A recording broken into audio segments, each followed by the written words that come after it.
Chapter 1. Hulk was knocked down at the peak. Tony hovered in the air. Jarvis, activate the energy conversion system. I'm going to use the 10 rings. His new fungus god armor had Jarvis built into it. Tony had a chip implanted in his neck, so Jarvis could interface directly with his nervous system and help control the suit's internal energies. That was Mark 7. On top of that, he had added the 10 rings. By routing the ring's energy through the suit, the fungal material could be driven to reproduce and swell into a colossal form. That was Mark 8. During the month Leon spent at Camartage, Tony hadn't been idle. Now he could call up the giant fungus god armor anywhere. Understood, sir. All energy pathways are open, Jarvis said, the voice threaded straight into Tony's nerves. Excellent. Time to teach this green baby some lessons from the adult world, Tony muttered. The 10 rings on his wrist flared orange, then launched, circling one by one and knitting a skeleton of blue energy in the air. The rings manifested differently for different people. For Tony, the energy took a sharp blue intelligence. The suit rapidly expanded, swelling into a machine over 10 meters tall, the rings snapping into place around its main joints. For once, the perspectives were reversed. Tony became the giant, Hulk the little one. Green baby, was your voice a little too loud just now? Tony teased. He closed the armor's right hand around the struggling, helpless green man. Hulk roared and thrashed, but the massive metal fingers held him pinned. Tony cocked his head and extended the suit's left index finger, an index thick as a tree trunk. He poked Hulk on the forehead. Try roaring again. Roar, Hulk answered, but Tony couldn't resist. He tapped the giant head again and again. Each tap carried dozens of tons of force, each one pushing Hulk backward. Tony figured it wouldn't really hurt him. He only wanted to teach him a lesson, but each blow made Hulk's eyes go redder, his roar higher. Muscles bulged until, with a bestial cry of fury, Hulk snapped free. He shoved the sleeping fist aside, launched from the palm, and astonishingly, wrapped his arms around the giant armor's ankle. With a roar, he lifted the 15-meter behemoth and started slamming it into the buildings lining the street. The Iron Giant crashed through a storefront and into a shopping mall. Miraculously, the men in black had already evacuated most of the mall minutes earlier. There were no casualties, only a few stunned evacuees. The agents, however, cursed loudly as they went. I knew our boss's brother couldn't be trusted, one spat. Yelena looked exasperated. Without him, the big green guy would already be down. Natasha shook her head. Hulk's stronger than before. This spot is Stark's fight now. We need to clear civilians off the street. Agents hauled people and vehicles out of the destruction zone, while the Iron Giant and the Savage Green Force went at it. Tony burst from the ruined mall and came down with a crushing blow. Hulk met it head-on. The shockwave shattered nearby windows. Glass tinkled down in sunlight, glittering over the two combatants. The first impact threw Hulk into the pavement, but each hit seemed to feed him. He got faster, angrier. Tony lifted him and slammed him again and again, but Hulk twisted free, yanked the giant down, leapt onto Tony's faceplate, and pounded wildly. The battle reduced half the block to rubble. Military jets kept their distance and circled, filming the spectacle. Slowly, Hulk began to seize the advantage. With a thunderous heave, he lifted the entire Iron Giant and flung it away. The suit skidded into more buildings and dust swallowed its light. Hulk pounded his chest and roared up at the sky, triumphant. For once he had felt what victory tasted like. Then, out of nowhere, a voice cut through the din behind him. Mordo, call me when you're ready. Hulk's fist swung reflexively toward the sound and hit nothing. There was no retaliation. The voice had unsettled him. Far from the street scene, Leon looked down at Dr. Banner, who lay sleeping on a cot beside him. So if I hadn't gotten back in time, you would have caused trouble again? Leon asked. Natasha had been filling him in on what had just happened. If Tony had been telling the story himself, it would have been a tale of daring heroics. Instead, the truth was a chaotic mix of improv and bad judgment. Tony, exasperated, protested. I haven't even pushed the 10 rings to full output yet. The armor can get a lot stronger. If you'd shown up any later, you would have seen the big guy flat on top of me, Tony insisted, twice emphasizing how he couldn't possibly have lost. With a casual twist, Tony spun the arc reactor on his chest. Energy reversed course, withdrawing from the suit into the 10 rings. The 15-meter armor glossed white and began to look like cracked stone.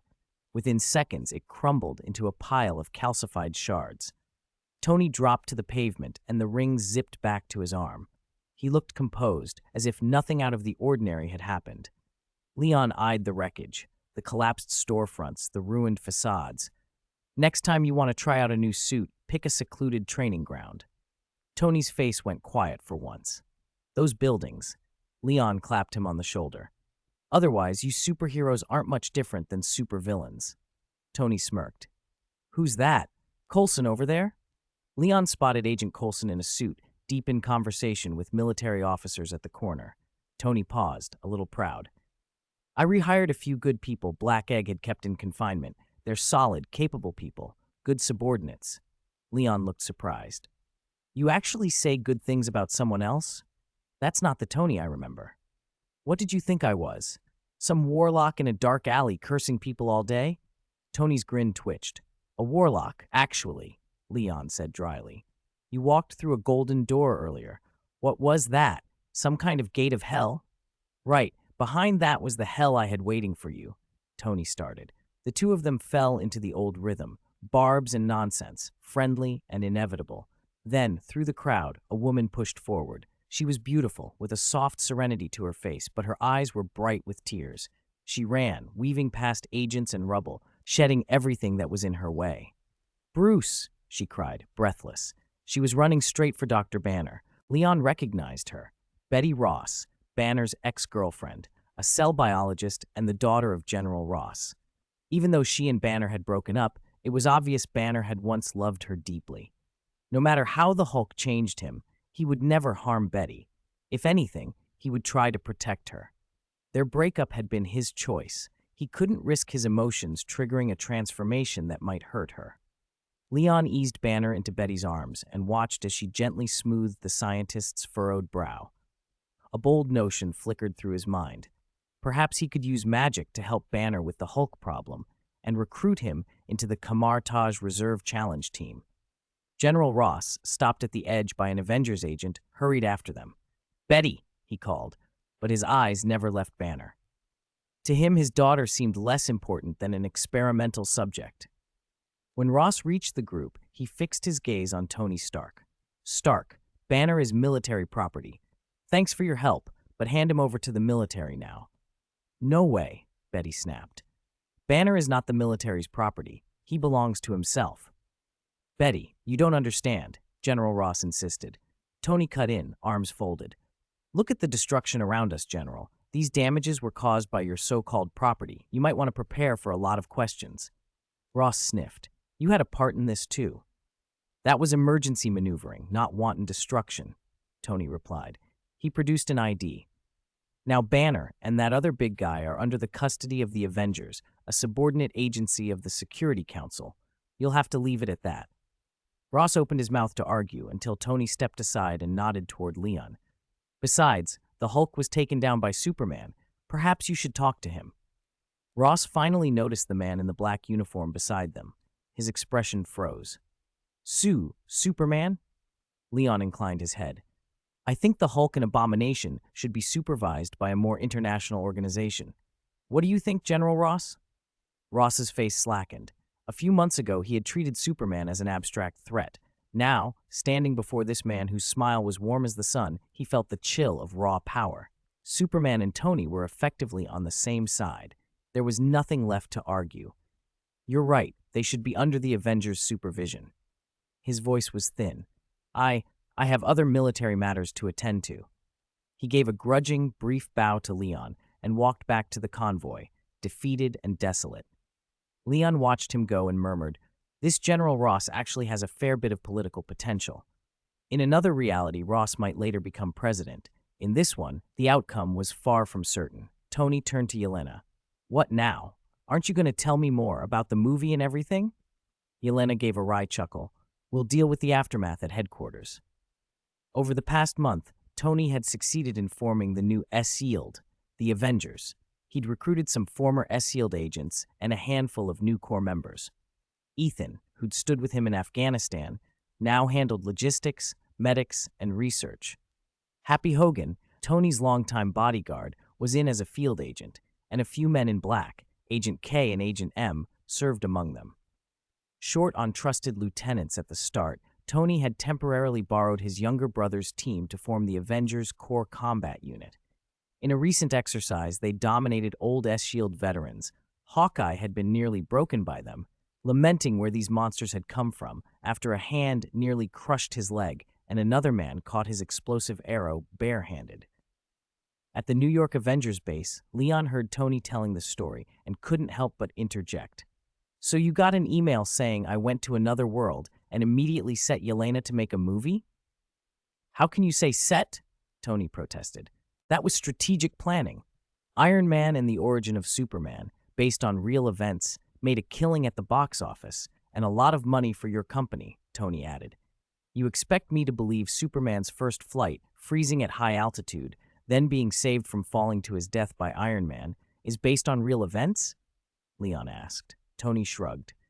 "The protagonists are a little different, but yes, no issue there. And the rest, the part where Superman accidentally slips into an alien world, nearly triggers an extinction-level event, and Iron Man saves the day, also true?" "That part was adapted from that zombie world," Tony said. "You know how to adapt," Leon said dryly. "Adaptation isn't an excuse to invent nonsense, Tony. Someone will demand an apology." If Natasha and her sister had not stayed behind in the district to handle the aftermath, Leon mused, he would have marched over and thumped Yelena's forehead right there. "It's already out," Tony said. "No point arguing. Come on, my office." They went to the top-floor office. A datasphere projected in the center of the room, and Jarvis's voice came over the speaker. "Long time no see, young Master Leon." Leon inclined his head. "It has been a while, Jarvis. Tough job looking after this old man." "That is my duty, young master," Tony cut in indignantly. "Hey, don't say old man. I'm not." "I was referring to the previous sentence," Jarvis replied evenly. Leon laughed. "You are getting on, Tony. Even Jarvis says so." "Anyway," Leon said, reaching into his sleeve, "I brought a gift for Jarvis." He produced the small metal box Zoo had given him, the evolutionary key, a device that could accelerate the emergence of intelligent life. Jarvis's audio line crackled with interest as Leon set the box on the table. Chapter 143, Evolution Key and Optical Brain. "What is this?" Tony leaned over to look. "A high-tech gadget brought back from the alternate world I visited this time." Leon tapped the projection machine's screen, pulling up Jarvis's chip information. "With this, Jarvis can evolve into an intelligent life form. Let me see. I need to lock onto Jarvis's core program first, then use the key's data stream to facilitate the evolution." "Oh, you conveniently plugged Jarvis's program chip into this building's main computer. That makes things easier." Leon moved quickly, pressing the metal box to the projector's data port. Its casing flowed like liquid metal, sealing over the port and securing itself to the projector. Fine metallic filaments unfurled and slipped into the internal network. "Jarvis," Leon said, hands on his hips, "I promise you'll like this gift. In 7 days, you could become a true life form, though not a carbon-based one." "Young Master Leon, what do you mean by life form?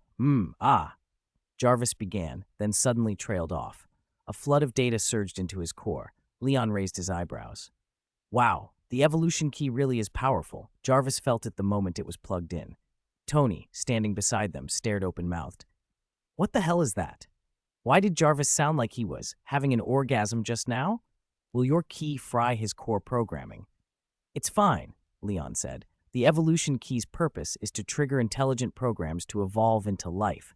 It came from a very powerful source. There won't be any accidents." He made a dismissive wave. "At most, Jarvis will need to remain in this special state for 7 days. But it is evolution," Leon added with a crooked smile. "It really does feel like continuous release. I get that same feeling when I sunbathe sometimes. I can totally understand." Tony's eyes glazed over. "Is it that amazing? So did you bring back anything that can make me evolve too?" "You trying to evolve? I don't even want to expose you," Leon shot back. Tony shrugged, grinning. "I'm just curious." He tapped the projection screen and checked Jarvis's status. "There's a massive data stream pumping in, and it's not damaging Jarvis's core." Leon shrugged. "Compared to release, it's more like soaking in a hot spring, someone giving your entire system a full head-to-toe massage while you relax. Very considerate service. Tony stroked his chin. And Jarvis's core algorithm is self-evolving, condensing decades of processes into seconds. You're right, Jarvis actually has the potential to evolve into a life form now. It might become a ghost that lives in the network world, Leon added. It could end up controlling the entire world's networks.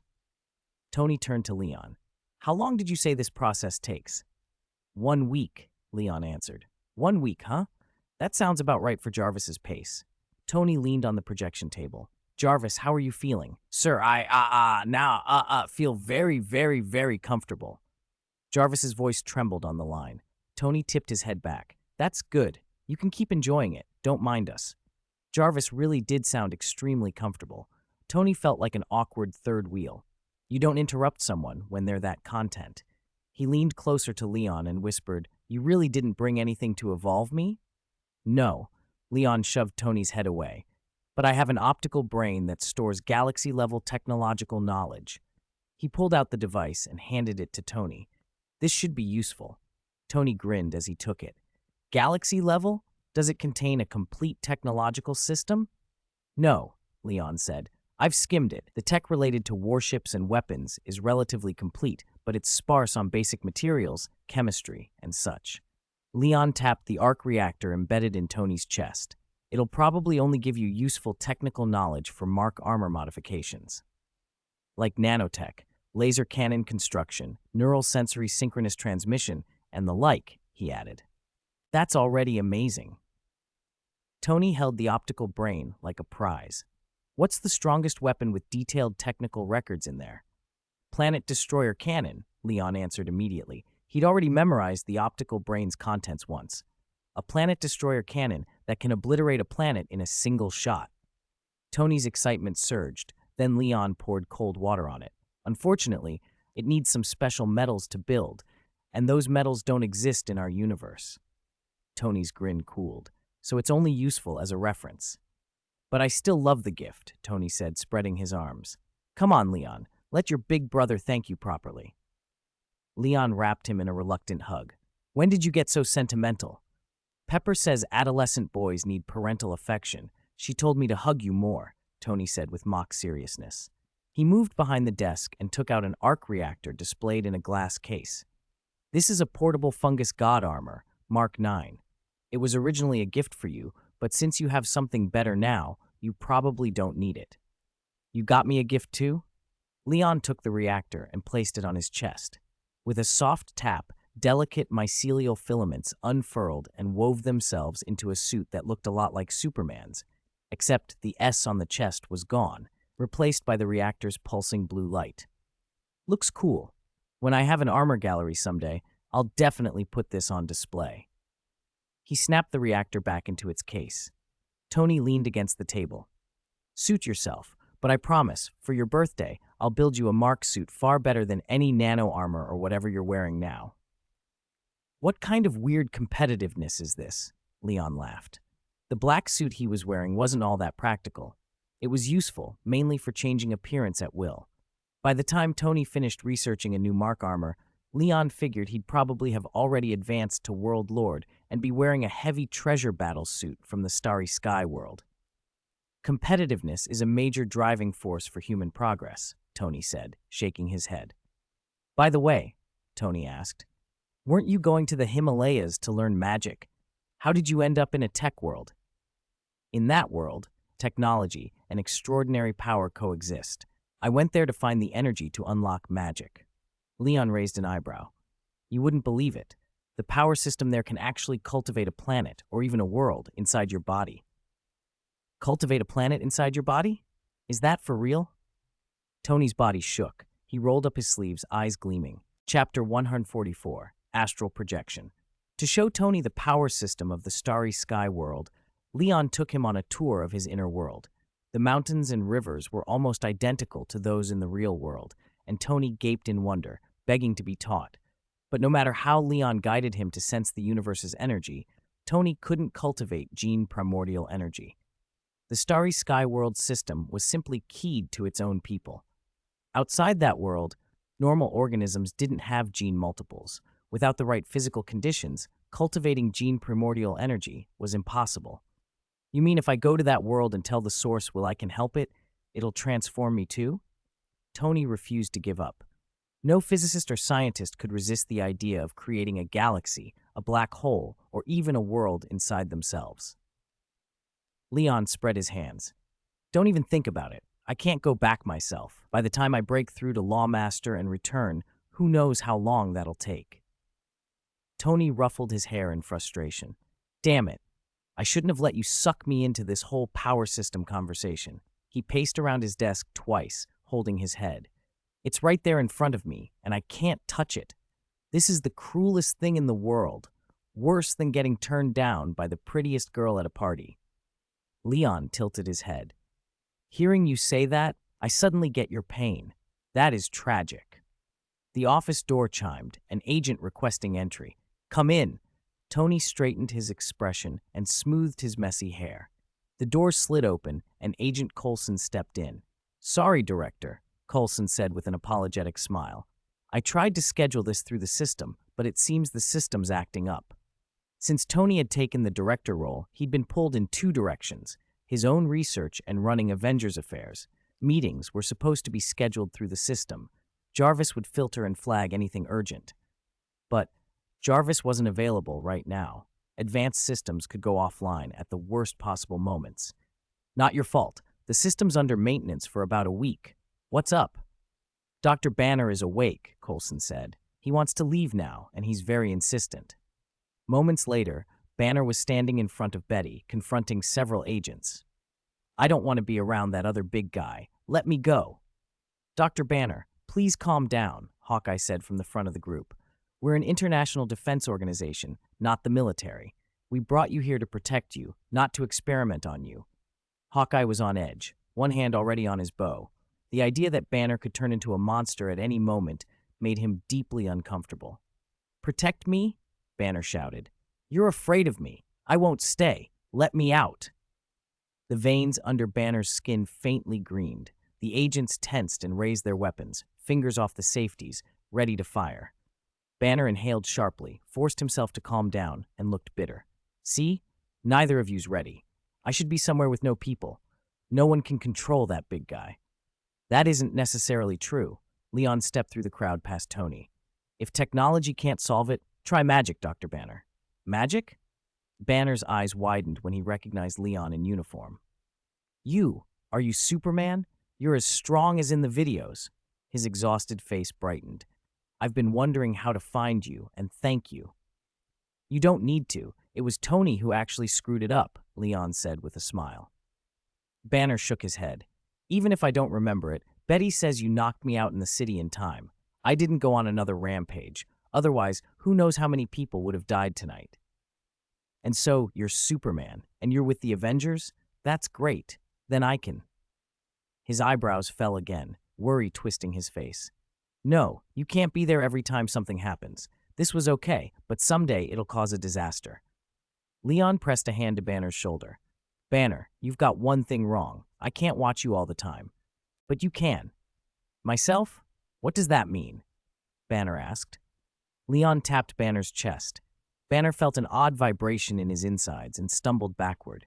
A translucent shape rushed out of his body and hovered in the air, the ghostly outline of Banner's soul. His physical body collapsed to the floor like a puppet whose strings had been cut. Everyone gasped. Betty covered her mouth and rushed forward. Banner's soul looked around, bewildered. Did Superman kill me? He stared at his transparent hand and then at his limp body. Decades of scientific certainty slid away. This is magic, Leon said. Astral projection. It can make your soul leave your body. To everyone else, Leon was clearly speaking to empty air, surreal and unsettling. Tony stepped forward, arms folded, fascinated. You mean you pulled Dr. Banner's soul out? That's not scientific, and it's not very Superman-like. He reached out and his fingers passed through Banner's soul chest. Nothing. Is he in another dimension? He's in the spiritual realm, Leon said. A world souls can reach. Leon snapped his fingers. Suddenly, everyone present found their souls slip free from their bodies. Their bodies slumped to the floor, while their spirits hovered in the air, making strange noises and staring at each other. Tony immediately began poking at things, testing his new insubstantialness by trying to interact with objects. Leon ignored the flurry of ghostly experiments and turned back to Banner. How do you feel? In this state, you should be able to sense the big guy inside you. He tapped Banner's phantom forehead. Banner's spectral form split, and another massive green figure materialized beside him, their shared inner Hulk. Roar! Hulk! The spirit Hulk bellowed and lunged for Leon, as if the man had beaten him before. The enormous fist passed straight through Leon's chest. Roar! The Hulk watched his own hand go through flesh and furrowed his brow in puzzlement. He swung again. Nothing. His huge eyes filled with confusion. Then, like a child fascinated by an insect, he squatted and began poking at Leon's face with a huge translucent finger. Chapter 145, First Encounter with the Cosmic Cube. Leon ignored the Hulk, whose mind was little more than that of a toddler. He pointed to the faint green thread linking Banner and the Hulk and said to Banner, "See, you are the same soul. He's just another personality." "If you call him a monster, you're calling yourself a monster," Leon added. "He is me?" Banner stared at the green soul line as if it were a living thing. For a moment, Leon was stunned. Could it really be that simple? Whether you are a monster, Banner, isn't decided by your body. It's decided by your thoughts and your actions. He rephrased carefully. "Listen to me. Learn magic. Learn star projection, the technique I used to pull your soul out of your body earlier, and you'll be able to control yourself and control the Hulk." "Are you saying, use magic to sever the bond between us? To split us apart?" Banner asked, the idea sounding more like murder than salvation. Hulk, who had been poking Leon, didn't like that. He roared, leapt up and tackled Banner, landing a fist on Banner's face. Bang! Both of them yelped at once. Their souls were one. Hurting Banner was the same as hurting Hulk. "Hulk, smash!" Hulk kept pounding, convinced he was just being righteous. Both cried out, "Stop! Stop hitting me, Hulk! I won't kill you! I won't kill you anymore!" Banner begged. Hulk's expression flickered. As long as he hit Banner, he felt the pain too. He hung his massive hand uselessly, shuddered, and then glared at Banner. "Hulk!" He turned away from Leon and sat down, burying his face in his hands. Everyone else watched in stunned silence, as if they'd seen a ghost. Leon spread his hands. "There. You're the same soul. How could you ever properly cut it?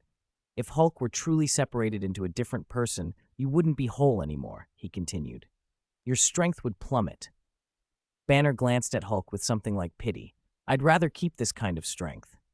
"Hulk!" Hulk slapped at himself, then at Banner, then pulled back. The anguish on his face mirrored in Banner's.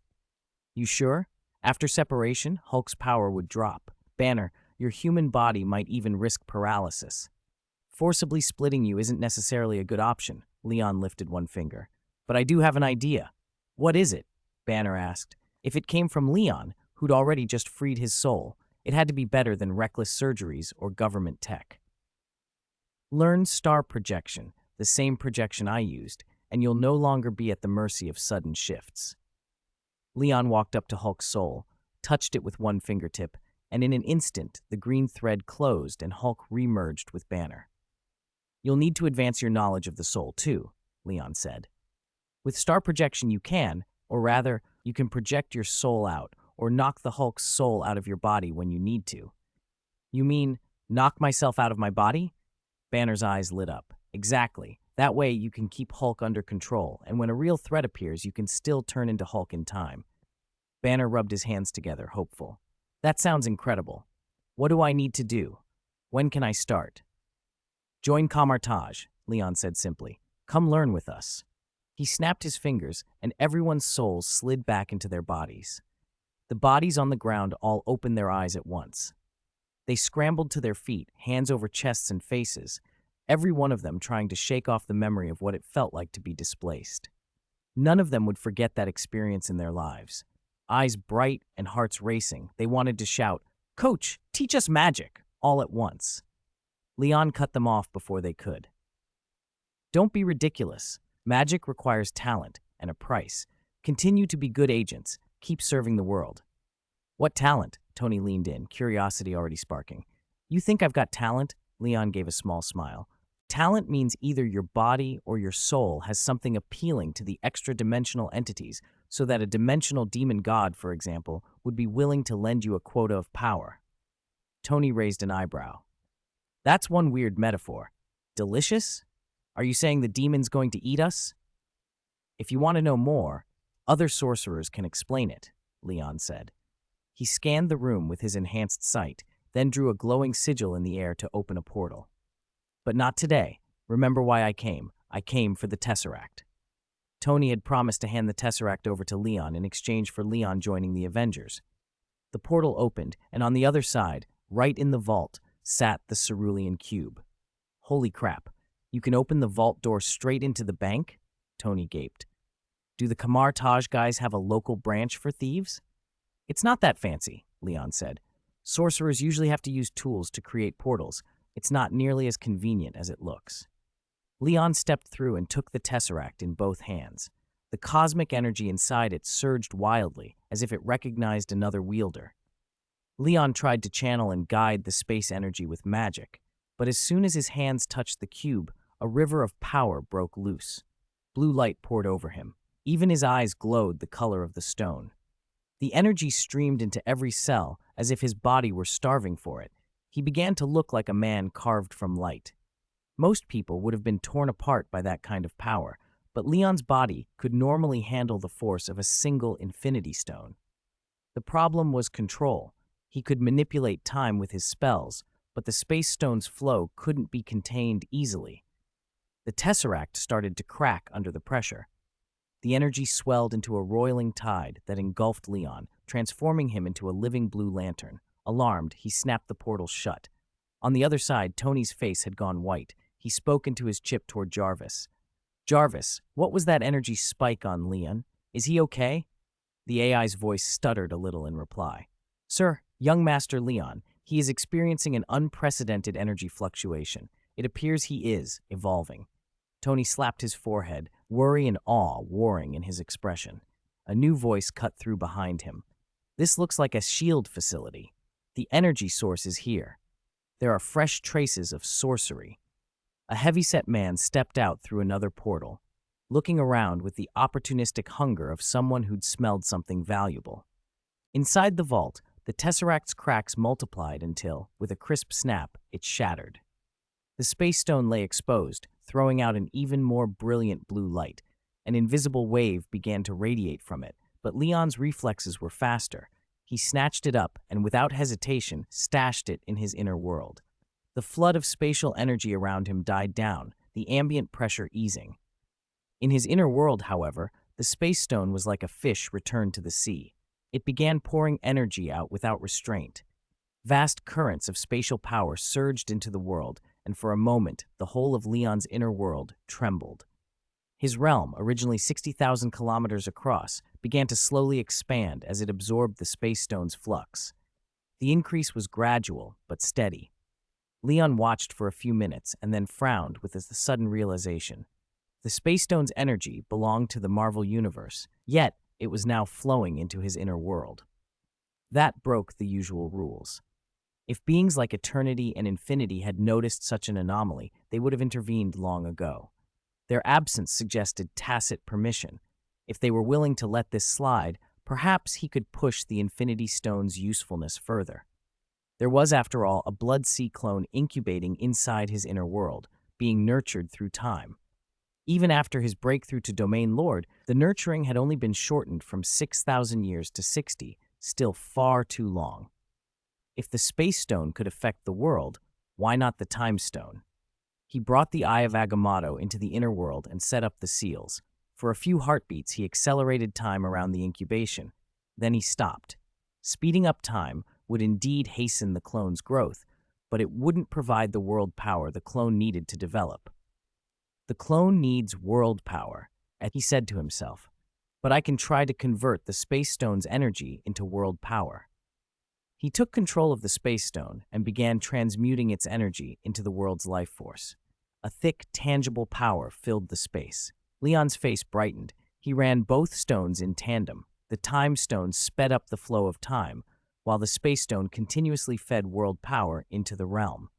The massive egg at the center of the world, the vessel incubating the Blood Sea clone, swelled visibly, 1 kilometer, 2 kilometers, until it reached 100 kilometers across. The clone has entered formal incubation, Leon judged. Time acceleration at 1,000 times normal is the limit. Any higher and the space will destabilize. He stabilized both stones. The inner world was still raw. Perhaps later he could push time's flow higher once the world matured.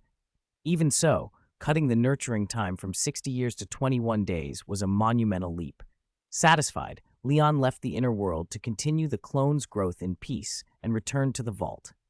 He stepped through a portal into the previous room and froze.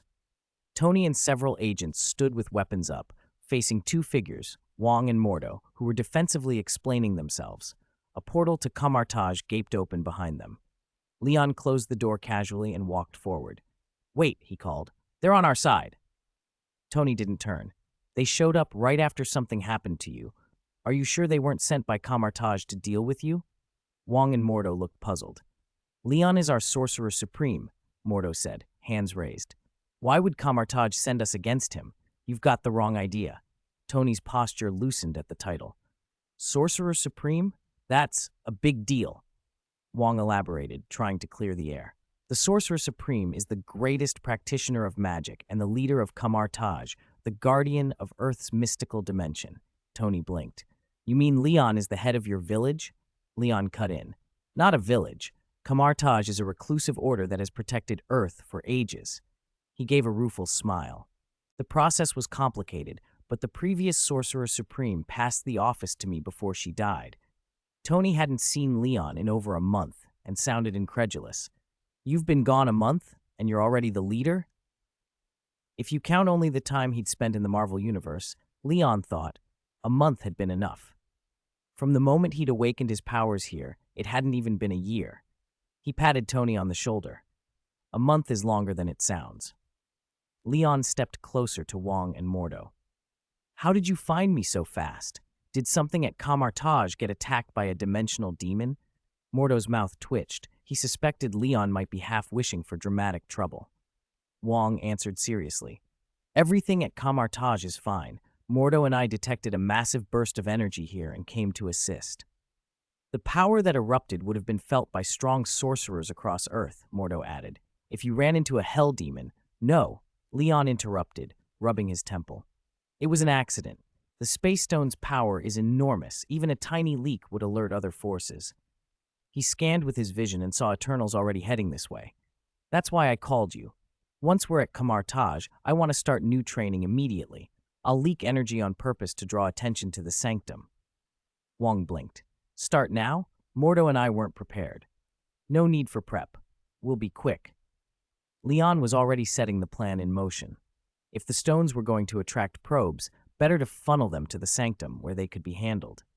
He added, "Banner, come too. Take Betty with the Avengers for now. Learn the soul arts quickly, then come back." He hadn't forgotten to bring Bruce, an important reserve for Kamartaj's operations. Banner hesitated, whispered a few words to Betty, then nodded, resigned. Tony froze for a moment as the portal began to close and realized Leon hadn't called him. "What about me? Don't leave me." He pulled on his armor and slammed into the portal after them. The door sealed behind the group as they vanished, heading for Kamartaj, and whatever reckoning the Space Stone had just accelerated into motion. Chapter 10. Crossing Again. Sorcerer Supreme. "Revered Lion, hello." When they returned to Kamartaj, it was still daytime in New York, but here it was deep into the night. They walked straight to the training ground. Every so often, a passing sorcerer paused to bow respectfully to Revered Lion. Today, reverence felt earned. Kamartaj's ancient custom was to bow to the Sorcerer Supreme on meeting them. Dr. Banner grew self-conscious. He respected local customs. He had once studied emotional control with holy men in Cuba and knew how to behave in temples. The weight of history in Kamartaj's solemn complex made him reserved. Watching each sorcerer bow, he instinctively clasped his hands in front of his chest and rubbed them awkwardly. Should I bow to him, like they do?" he asked Tony in a low voice. Only he and Tony were outsiders here. He felt steadier beside Tony. "Bow? Why? You could try next time you meet him, but I think he'd be more comfortable if you just asked whether he's eaten," Tony whispered back, trailing behind Revered Lion and looking around with open curiosity. He felt cheated by the place. Sorcerers, in Tony's imagination, belonged in Gothic castles, under thunder and lightning, with ravens cawing on the battlements. They should wear loose robes and be shrouded in shadow.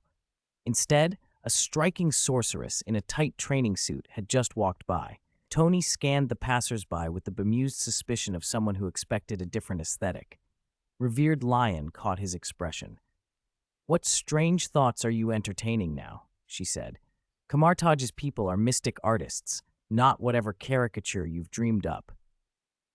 He saw through Tony's little fantasies and added, "And why are you following us? You haven't even fully grasped the optics in your homemade computer and already want to learn magic. Don't be greedy or you'll end up with nothing." "Sorry, I don't understand your mystical jargon," Tony drawled, sticking his neck out. "A genius's world has no choices, only wanting everything. All right, great genius, find an empty room to use as a temporary dormitory. Wong will teach you the basics of magic." Revered Lion turned to the others. "Dr. Banner, same for you. Learning magic takes time." She led the four of them into the training ground.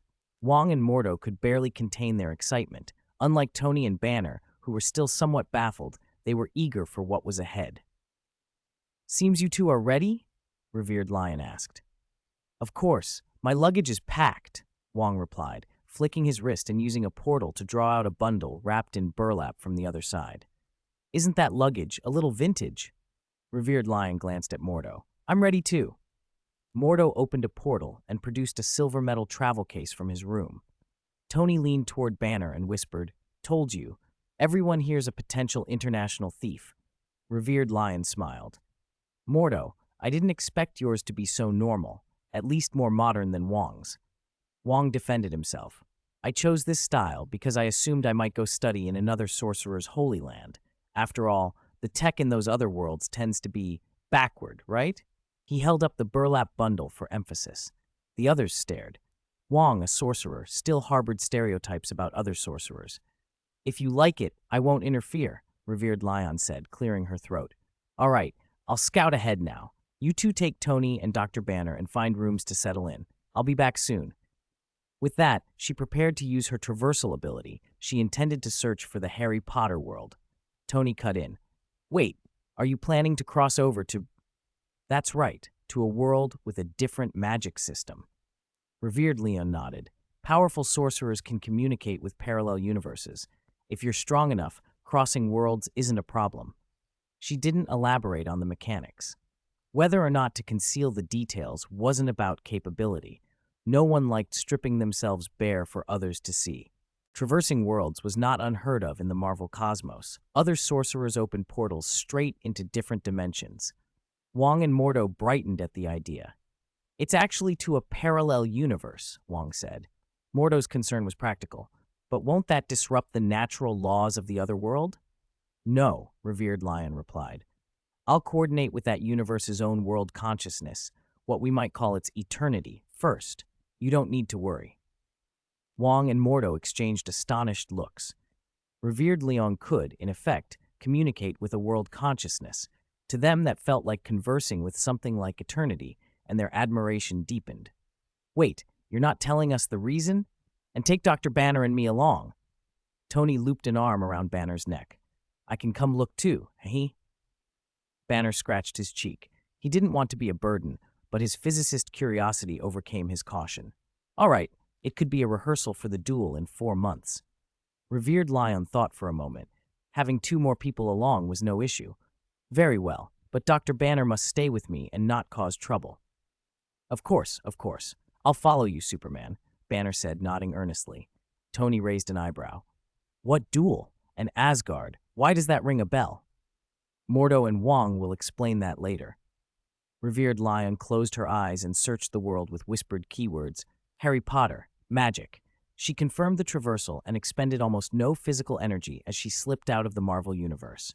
Wong and Mordo were stunned. She didn't use the mystic art of portals. Revered Lion's spatial magic is that formidable? "Never mind. Her strength is boundless," Tony muttered, leaning in to whisper to the two. "So, about Asgard?" Dr. Banner leaned forward as well. "Asgard sounds like a kingdom from Norse myth. Could it be real?" Wong looked around. Then his expression grew serious. You're right. Note, this is the only time multiple people will traverse to a world outside of Marvel. Chapter 11. Accidentally entering the zombie universe. The transmigration felt almost instantaneous to Leon. He barely blinked before finding himself in another world, without even the usual sensation of passing through a thin membrane. Strange.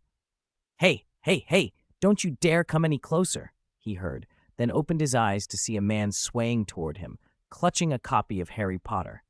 Rotten flesh hung in shreds. The left side of his face was a skull, the right side a sagging mass of decayed skin. A zombie. Leon held his breath and activated super hearing. In an instant, he understood what kind of world he'd landed in. He didn't hesitate. He used freezing breath. The city around him turned into an instant kingdom of ice. He shot upward, leaving the planet so fast he was soon in space. Not stopping there, he pulled the original nucleus out of his body, and his soul drifted with it into the void. This is the zombie world from Marvel's What If? Leon's soul exclaimed, disbelief flooding him. Just a moment earlier, he had heard the voices of superheroes, Spider-Man, the Winter Soldier, Banner, talking about escaping New York and heading for New Jersey to find equipment to treat the zombie virus. It confirmed what his senses had told him. This was the quantum zombie universe from the What If series. And this world even had Harry Potter. Ant-Man had shouted Wingardium Leviosa in the show, the levitation charm. A quantum virus that could infect Thanos with the Infinity Stones. Of course, Leon couldn't assume immunity. According to Spider-Man, it spread through saliva. Leon hadn't had close contact with any zombies, and his biofield had covered his whole body, so infection seemed unlikely, but he still had to be cautious. That was why he'd immediately separated his original nucleus and soul from his body.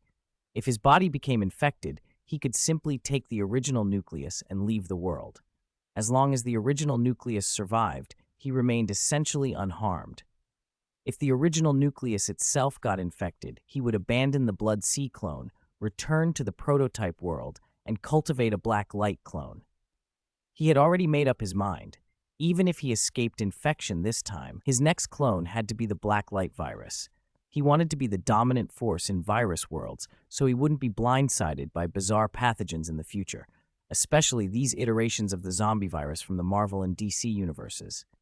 Each one was harder to handle than the last. Even Superman could turn.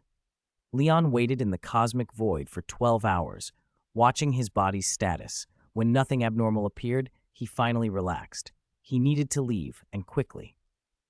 To be safe, he would go to the Resident Evil world and disinfect himself. He didn't put the original nucleus back into his body. Instead, he linked with the energy inside himself and activated transmigration. Before departing, he took one last look at that world's Earth. Once he had a Black Light clone, he planned to come back to this time node and convert all the zombie viruses into nutrients for his clone. After another spatial transit, he arrived in the Resident Evil world's outer space. The world consciousness greeted him with giddy enthusiasm. "Hi, I'm back again, but this time I have serious business. You go play by yourself for now," Leon said, gently shooing the eager world consciousness away. He scanned his body with his authority. After a long inspection, he exhaled. "It should be fine, but let's disinfect anyway." He mobilized vast cosmic energies and radiation tides to cleanse his physical form. He stayed in orbit for 2 more days before he truly felt at ease. Even if his physical body had been infected, it wouldn't be the end. As long as his soul remained intact, there were always options via transmigration. The key was not bringing the quantum zombie virus to other universes. To be doubly sure, Leon descended to Earth, landed at the North Pole, and spent a few days playing with a group of polar bears. They were enthusiastic, repeatedly trying to nip at his arms and head. When the bears remained healthy, Leon's remaining anxiety finally eased. He returned to the Seville Republic with lingering unease, reunited with director Bard and others he hadn't seen for a long time, and then spent a month with Ada and Jill. After a month, he said his goodbyes and returned to the Marvel Universe. At Kamartaj, Old Wang had just finished telling a story about a duel between Kamartaj and Asgard. Tony's face was alight with excitement. So the gods and myths really exist, and Leon's even going to bet against them? Brilliant. Banner's curiosity took a different angle. So gods are just aliens? Would their planetary environments be similar to Earth? He mused. An environment that supports carbon-based life shouldn't be wildly different from Earth's. Leon, who had been absent for a few minutes, suddenly materialized beside the small group. "You're back!" Tony bounded forward and hugged him. "Did you find the parallel world you wanted?" Tony rattled off questions like a machine gun. "Honestly, I can't wait for your duel. Wang said you're going to be an outsider, right?" Leon shrugged off Tony's chatter. "That's for later. I went to the wrong world, so I need to try again now." He left out the details about the zombie universe, closed his eyes, and activated transmigration once more. This time he entered a longer string of keywords.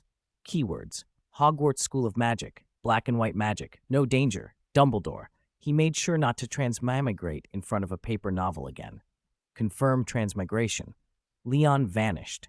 He passed through a long void and then through a faint membrane before opening his eyes. This should be a transmigration outside the Marvel universe, he thought. He stood in another world atop a towering observatory. A group of people in strange outfits and hairstyles had circled an old man beside an astronomical instrument. The old man's hair and beard were completely white. He wore wizard's robes, his long beard and hair falling below his shoulders, giving him a venerable, centuries-old appearance. In most places, he would be regarded as a blessed elder, but here, the crowd kept pressuring a young man with platinum blonde hair to kill him. The young man's face was filled with inner struggle. The old man cast him a pleading, dissuading look. The onlookers grew impatient, their voices rising. "I'll do it."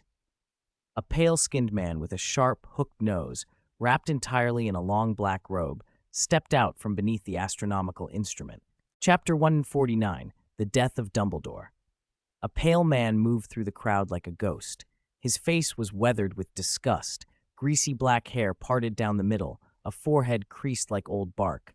He raised his wand without a word and pointed it at the old man beside the parapet. "Severus, please." The old man shook his head gently. His lined face wore an expression that was both pleading and something else, an acceptance that went beyond fear. Severus Snape, cloaked in black, did not hesitate. "Avada Kedavra," he intoned. A jet of green light shot across the observatory toward the helpless figure. Every breath in the room caught. The killing curse had felled countless victims. To survive, it was nearly unheard of. Then, as the spell was about to strike, a man in black, form-fitting battle armor materialized without warning between curse and prey. He stood with his eyes closed, his features as classical as a Greek sculpture. The green light slammed into his chest, flared and dissipated. He felt no pain, no reaction at all. For him, the death curse was no more than a cool breeze. He kept his eyes closed the whole time. When he opened them, it was as if lightning had cleaved the darkness of the observatory. Everyone took an involuntary step back. The air itself seemed to thicken. The newcomer's sharp gaze softened as he looked at the white-haired, white-bearded wizard. "Oh, Albus Dumbledore, isn't it?" he said. "I'm Lion. Are you all right?" Dumbledore stared at him, astonishment mixing with a subtle relief. The stranger had clearly taken the full force of the curse and stood unscathed. "Of course," Dumbledore answered slowly. "It truly is you, Mr. Lion. Are you unharmed?" Lion tilted his head, slightly puzzled. "Why do you keep asking that?" He looked down, and with a thought, the black battlesuit shifted into a starlit robe. "Don't worry about the armor. It transforms. I did feel a coolness a moment ago, like someone splashing water, but nothing harmful." He scanned the observatory. A woman with smoky eye makeup, a middle-aged man with the pallor of someone who had seen too much, and a young man crouched under the instruments. Harry Potter. Dumbledore's fallen wand lay nearby. The tableau was strangely familiar to Lion. This was Dumbledore's death scene. But as the narrative had unfolded in the stories Lion had seen, this death was not an accident so much as a choice, an arranged end. "You may need help," Lion said, remembering how the scene had played out. No, everything is under control. Allow me a few last words with him alone," Dumbledore replied. He wanted Severus to finish the act he had agreed to. There was a bargain between them. Lion regarded Dumbledore for a long moment. Whether it was the Ancient One or Albus Dumbledore, the magic masters he'd met all seemed to be on the verge of dying. It made Lion feel absurdly like a curse to them. He stepped back. As you wish. I have companions to fetch. I'll see you later, Professor. Of course, Dumbledore murmured. Lion vanished without fanfare. Those present, Death Eaters, Order members, and bystanders alike, stared stunned by the sudden absence. He didn't apparate, someone whispered, voice trembling. Malfoy's platinum hair flashed as he spoke. Snape's wand hand hovered, his face closed like a shutter. He gave Dumbledore a look. Is this the moment? Dumbledore nodded imperceptibly. No, Severus. Please. He repeated the plea that had begun this scene. Snape's face was a mask of long-buried grievance and resignation. This time he did not use the killing curse. He flicked his wand with a different intent. Sectum Sempra. The spell ripped into Dumbledore. Dark lacerations opened across his face and chest. Blood streamed out. He trembled, staggered back, his weak hand finding the parapet before he toppled. From the battlements, Death Eaters and other onlookers leaned over to watch. Dumbledore, silver hair matted with blood, fell like a broken puppet. He landed heavily on the ground below, the light fabric of his robe soaked dark. His eyes remained open, even as his breath stilled, as if watching stars hidden beyond the clouded sky. No, Professor. Harry leapt from his hiding place beneath the astronomical instruments, fury and grief fueling him as he chased after the departing Death Eaters. Lion returned to Camartage. He stepped into the familiar chamber where Wong and Tony Stark were hunched over a discussion of Odin's missing eye. They looked up as he entered. Back already? Tony asked, trying to sound casual. Did you find the target world this time? Found it, Lion answered. Is that long-winded Bruce ready? We can go. Banner blinked, confused. Huh? I didn't say anything. Tony bumped his shoulder. Lion means Bruce Wayne. Wong and Mordo were already packed. We're ready, Wong said calmly. Lion had allowed an extra hour on purpose, enough time for Tony to finish whatever he needed. Banner shrugged into a backpack. I'm ready too, he said. Honestly, Tony helped me out. When I got back to New York, I had almost nothing left. I only had one pair of pants. He made a rueful face at the memory. He'd been arrested and brought back to town, penniless, and one of the last reminders of those chaotic days was the tattered pants he still wore.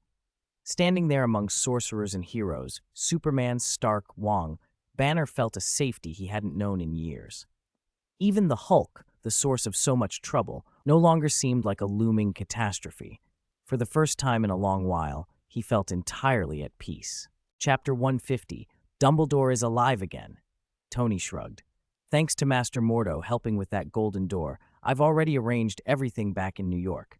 Agent K will keep an eye on Jarvis, so bingo. Let's start crossing. Wang and Mordo nodded. Compared with a moment ago, they now carried a few more magical artifacts. Mordo and I discussed it, Wang said, holding up a ceremonial hat, and decided we should bring gifts on our first visit. It represents Camartage. Leon gave an approving thumbs up, an old hand at diplomatic appearances after 9 years in Camartage's service. Everything's ready. Let's go. Leon cleared his throat. The trip might be a little bumpy, so brace yourselves. He activated his power, locked onto the 4 companions, and together they left the Marvel world. The sky over Hogwarts was a sheet of leaden clouds, not a shaft of sunlight broke through. The central courtyard was packed with students and professors. Dumbledore's blood-streaked body lay on the grass, tidied by magic, hands folded over his chest, his face peaceful as if in sleep. Everyone there knew he was dead.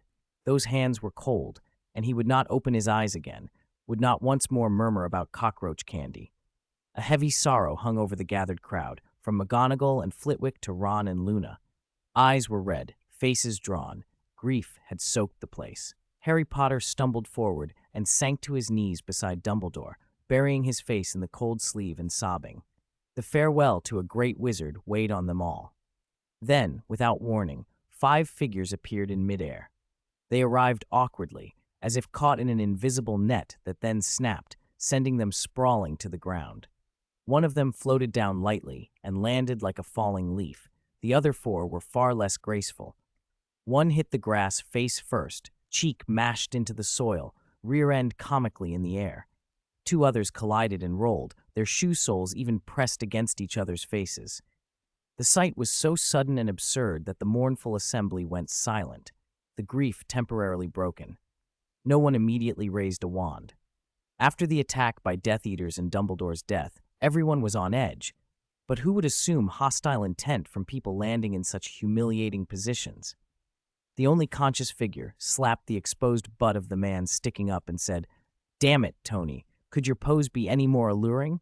He produced a small square device and started pressing it as if recording. Wizards in the courtyard felt a cold sweat. Who were these people? "It's you," Harry blurted, still tear-streaked but suddenly alert. "You." "Potter, do you know these gentlemen?"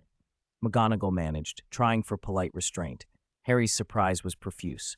"He's the one who was hit by Snape's unforgivable curse in the astronomy tower and was perfectly all right." McGonagall's eyes widened. When Dumbledore had fallen, Harry had been the first to report it. Now that point of reference changed everything. Those five who a moment ago seemed like lunatics suddenly read as powerful magicians. Powerful wizards often had eccentricities. Dumbledore himself ate cockroach candy, so these clumsy strangers felt oddly normal by comparison. Gentlemen," McGonagall began, addressing Leon in particular. Leon smiled and waved. "Wait a moment, my companions will be conscious in a second." At this, Tony groaned and opened bleary eyes. Mordo, Banner, and Wang stirred in sequence, each emerging from varying degrees of confusion. "What? Dr. Banner! Your shoe! You almost mashed my face!"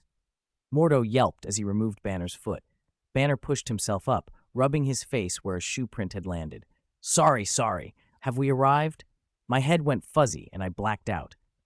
"There are a lot of people here, so this must be it," Tony observed, looking around with childlike curiosity.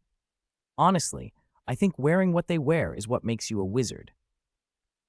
Wang, the most fastidious of them as Camartage's librarian, came to his senses faster than the others. Hundreds of curious and bewildered eyes fixed on him. His muddled head cleared as if struck. He straightened, cheeks flushing with sudden embarrassment and anger. They had just made the first impression of Camartage on another group of magicians, and it had been a disgrace. Wang shot an irritated look at Leon, who remained annoyingly composed. Banner and Mordo were still rubbing their faces. Wang's anger boiled over. He stamped down in indignation, planting the sole of his shoe squarely on both Banner's and Mordo's rears. "Watch your image. We represent Camartage," he hissed. Startled, Banner and Mordo blushed, smoothed their clothing, and snapped into formal posture, like two very embarrassed diplomatic attachés, if only the impressions of shoe prints on their faces and bottoms could be erased. Leon watched with a short, amused chuckle. He stopped Wang from reaching for his ceremonial hat. Wang intended to present their gifts immediately to salvage the Order's dignity. "Don't be hasty," Leon said. "Their leader, the White Demon King, is still lying there. If you're going to present gifts, present them to the right person." Wang blinked. White Demon King?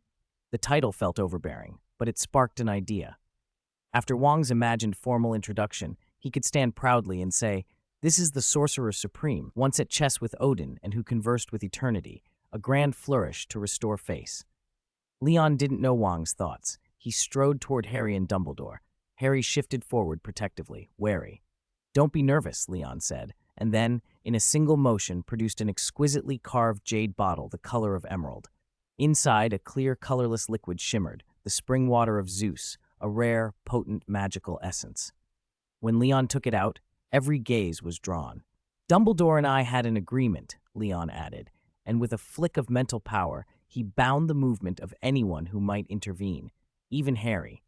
"I told him in the astronomy tower, 'See you later,' and he agreed." Leon stepped past Harry and addressed the still cold form. Since he agreed, he must keep his promise. He half squatted in front of Dumbledore, tipped the jade bottle, and let a few drops of the clear water fall onto Dumbledore's pale lips. Since he promised, Leon said, "Even if he's dead, he must come back to life, finish what he owed me, and only then die again. No one can stop it, not even the god of death." He laid the empty bottle into Dumbledore's hand. For a breathless few seconds, nothing happened. Then color rushed back into Dumbledore's face. His chest rose and fell. He drew a long, startled gasp, as if emerging from a nightmare, and suddenly he sat bolt upright. Shock rippled through the courtyard. Chapter 151. The chapter came at the wrong time. Everyone looked as if they had seen a ghost. No, Dumbledore had been dead, so they really had seen a ghost. They watched the figure on the grass turn over and sit up. They watched as a bewildered expression creased his slack, drooping eyelids. He touched his chest and old face with withered hands, as if not daring to believe it. Then his voice, hoarse at first, grew louder. "I should be dead. What happened?" "Professor Dumbledore." As soon as Mr. Lion released his mental restraint on the others, Harry pounced on him. "You're not dead. No, that's not right. You're alive again." Harry clung to Dumbledore's shoulders, babbling. "This is brilliant. You're all right." He choked back tears. Harry had few real family left in this world. Most had fallen to Voldemort. Dumbledore had been one of those losses. The shock of seeing him alive again nearly overwhelmed Harry. He had 1,000 things to say, but all that came out was the repeated, "It's great." "Harry, it's all right. Yes, everything's all right." Dumbledore, at first slow to understand, instinctively wiped Harry's tears with his hand.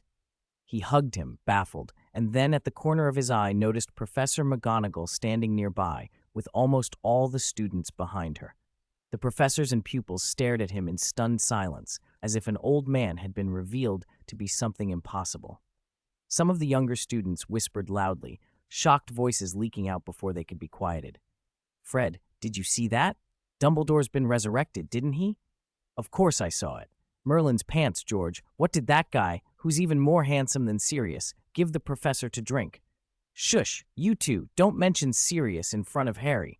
Also, I bet that was Felix Felicis." "What Felix Felicis?" "That potion brought him back.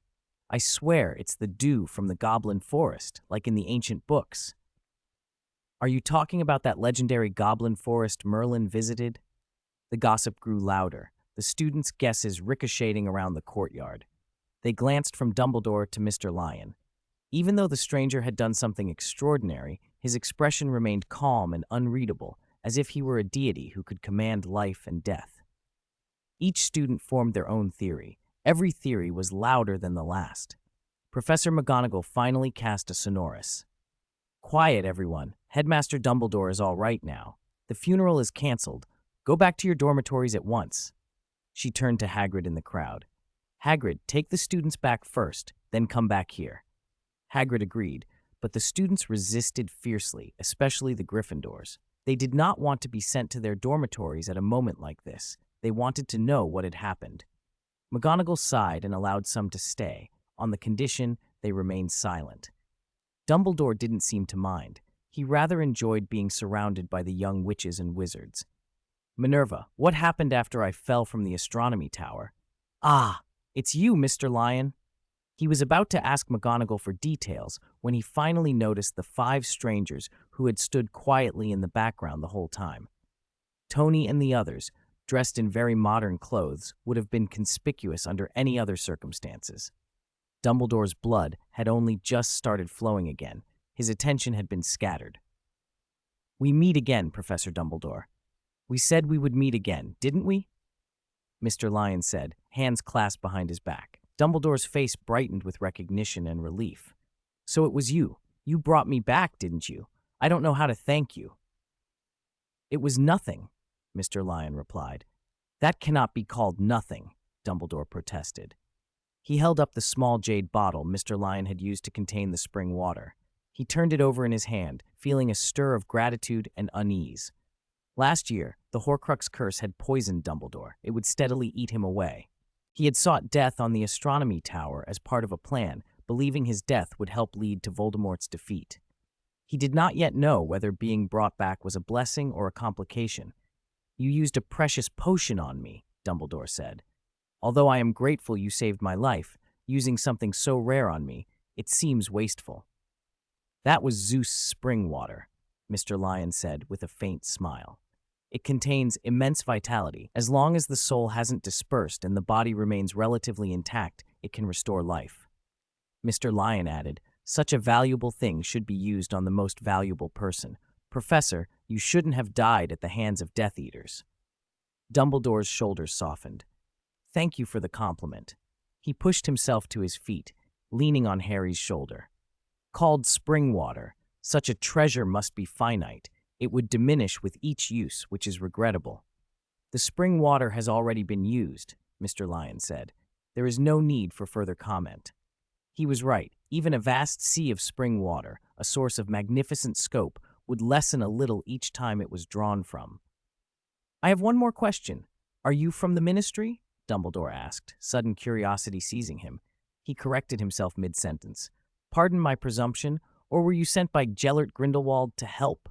Mr. Lyon blinked. Old Dumbledore had actually assumed they might be emissaries of Grindelwald, a thought that sharply recalled the old, complicated friendship between the two men.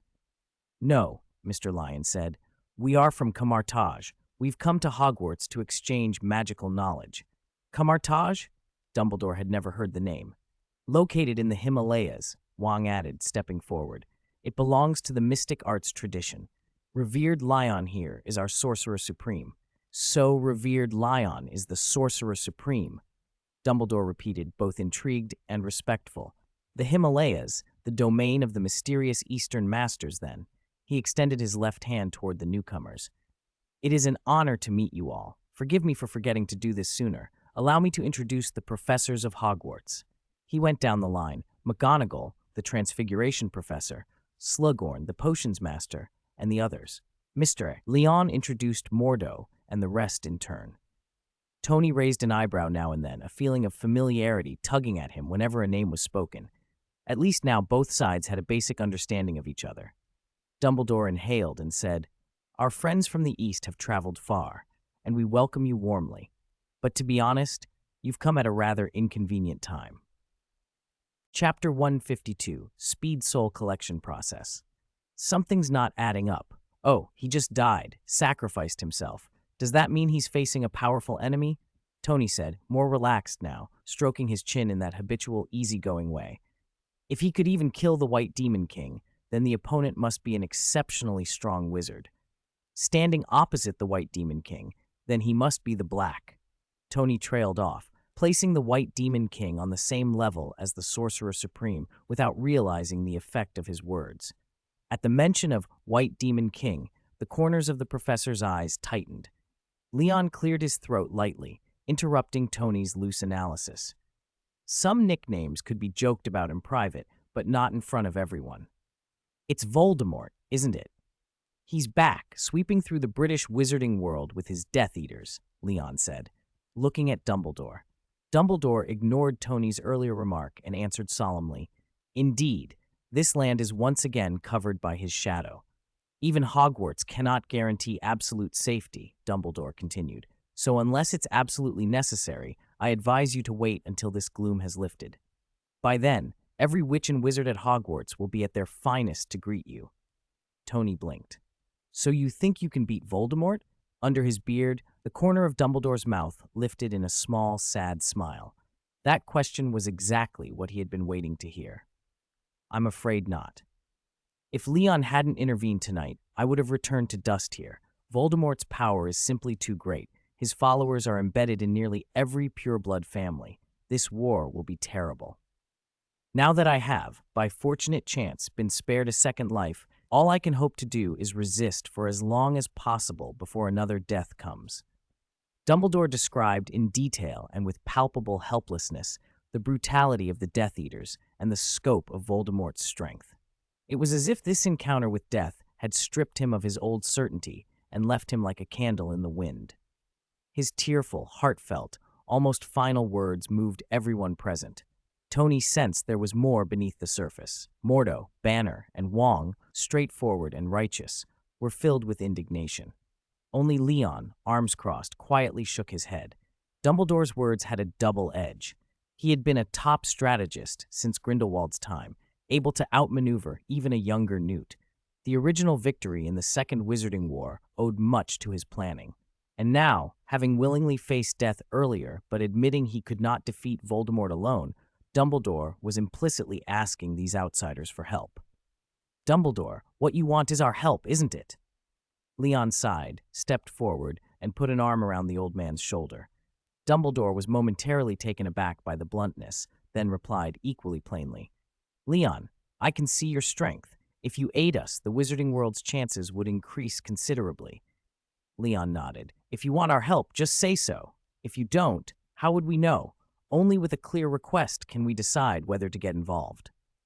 Dumbledore's clouded yet keen eyes looked at Leon. Leon patted his shoulder and shook his head, but before any disappointment could show on Dumbledore's face, Leon spoke again, more casually. If you're offering a little Voldemort to deal with, why wait for war? We can solve him right now. Afterwards, you'll need to be generous in magical exchanges. Give us full access to your library and similar resources. Although Leon's tone sounded almost flippant, Dumbledore heard the answer he had longed for. He had no reason to refuse. He laughed, relieved. Of course, no problem. Magic should be open and shared. Come, esteemed guests, let us go into the Great Hall together. It's time for dinner, and I'm sure Hogwarts fare will not disappoint. Professor McGonagall and the others, having listened to the exchange, smiled and began directing students to prepare to enter the castle. But Leon gently pushed Dumbledore's offered hand away. "There's no rush for dinner," he said. Instead, he grabbed Dumbledore by his robe and launched upward. "No time like the present. It's better to deal with Voldemort first, then dine." They flew across the open lawn outside the castle. The young witches, wizards, and professors gaped and hurried after them. Tony suited up, taking Wong and Mordo with him and Banner on his back, and shot out of the courtyard amid a chorus of astonished exclamations, touching down beside Leon outside the castle. "Leon, what are you going to do?" Dumbledore asked, calm, but with a sense that the young man beside him had a bold plan. "Of course, deal with Voldemort. This place is open, suitable for what needs to be done." Leon scanned the wizarding world with his supervision. Modified by the source will, his sight had taken on spatial attributes and could easily penetrate magical barriers. "I remember," he murmured. "To kill Voldemort, you first have to destroy his Horcruxes. And Horcruxes are objects containing fragments of a soul. As long as a Horcrux exists, even if its owner is killed, part of their soul persists in another form, waiting for a chance to return." Leon raised his right hand and drew a circle in the air.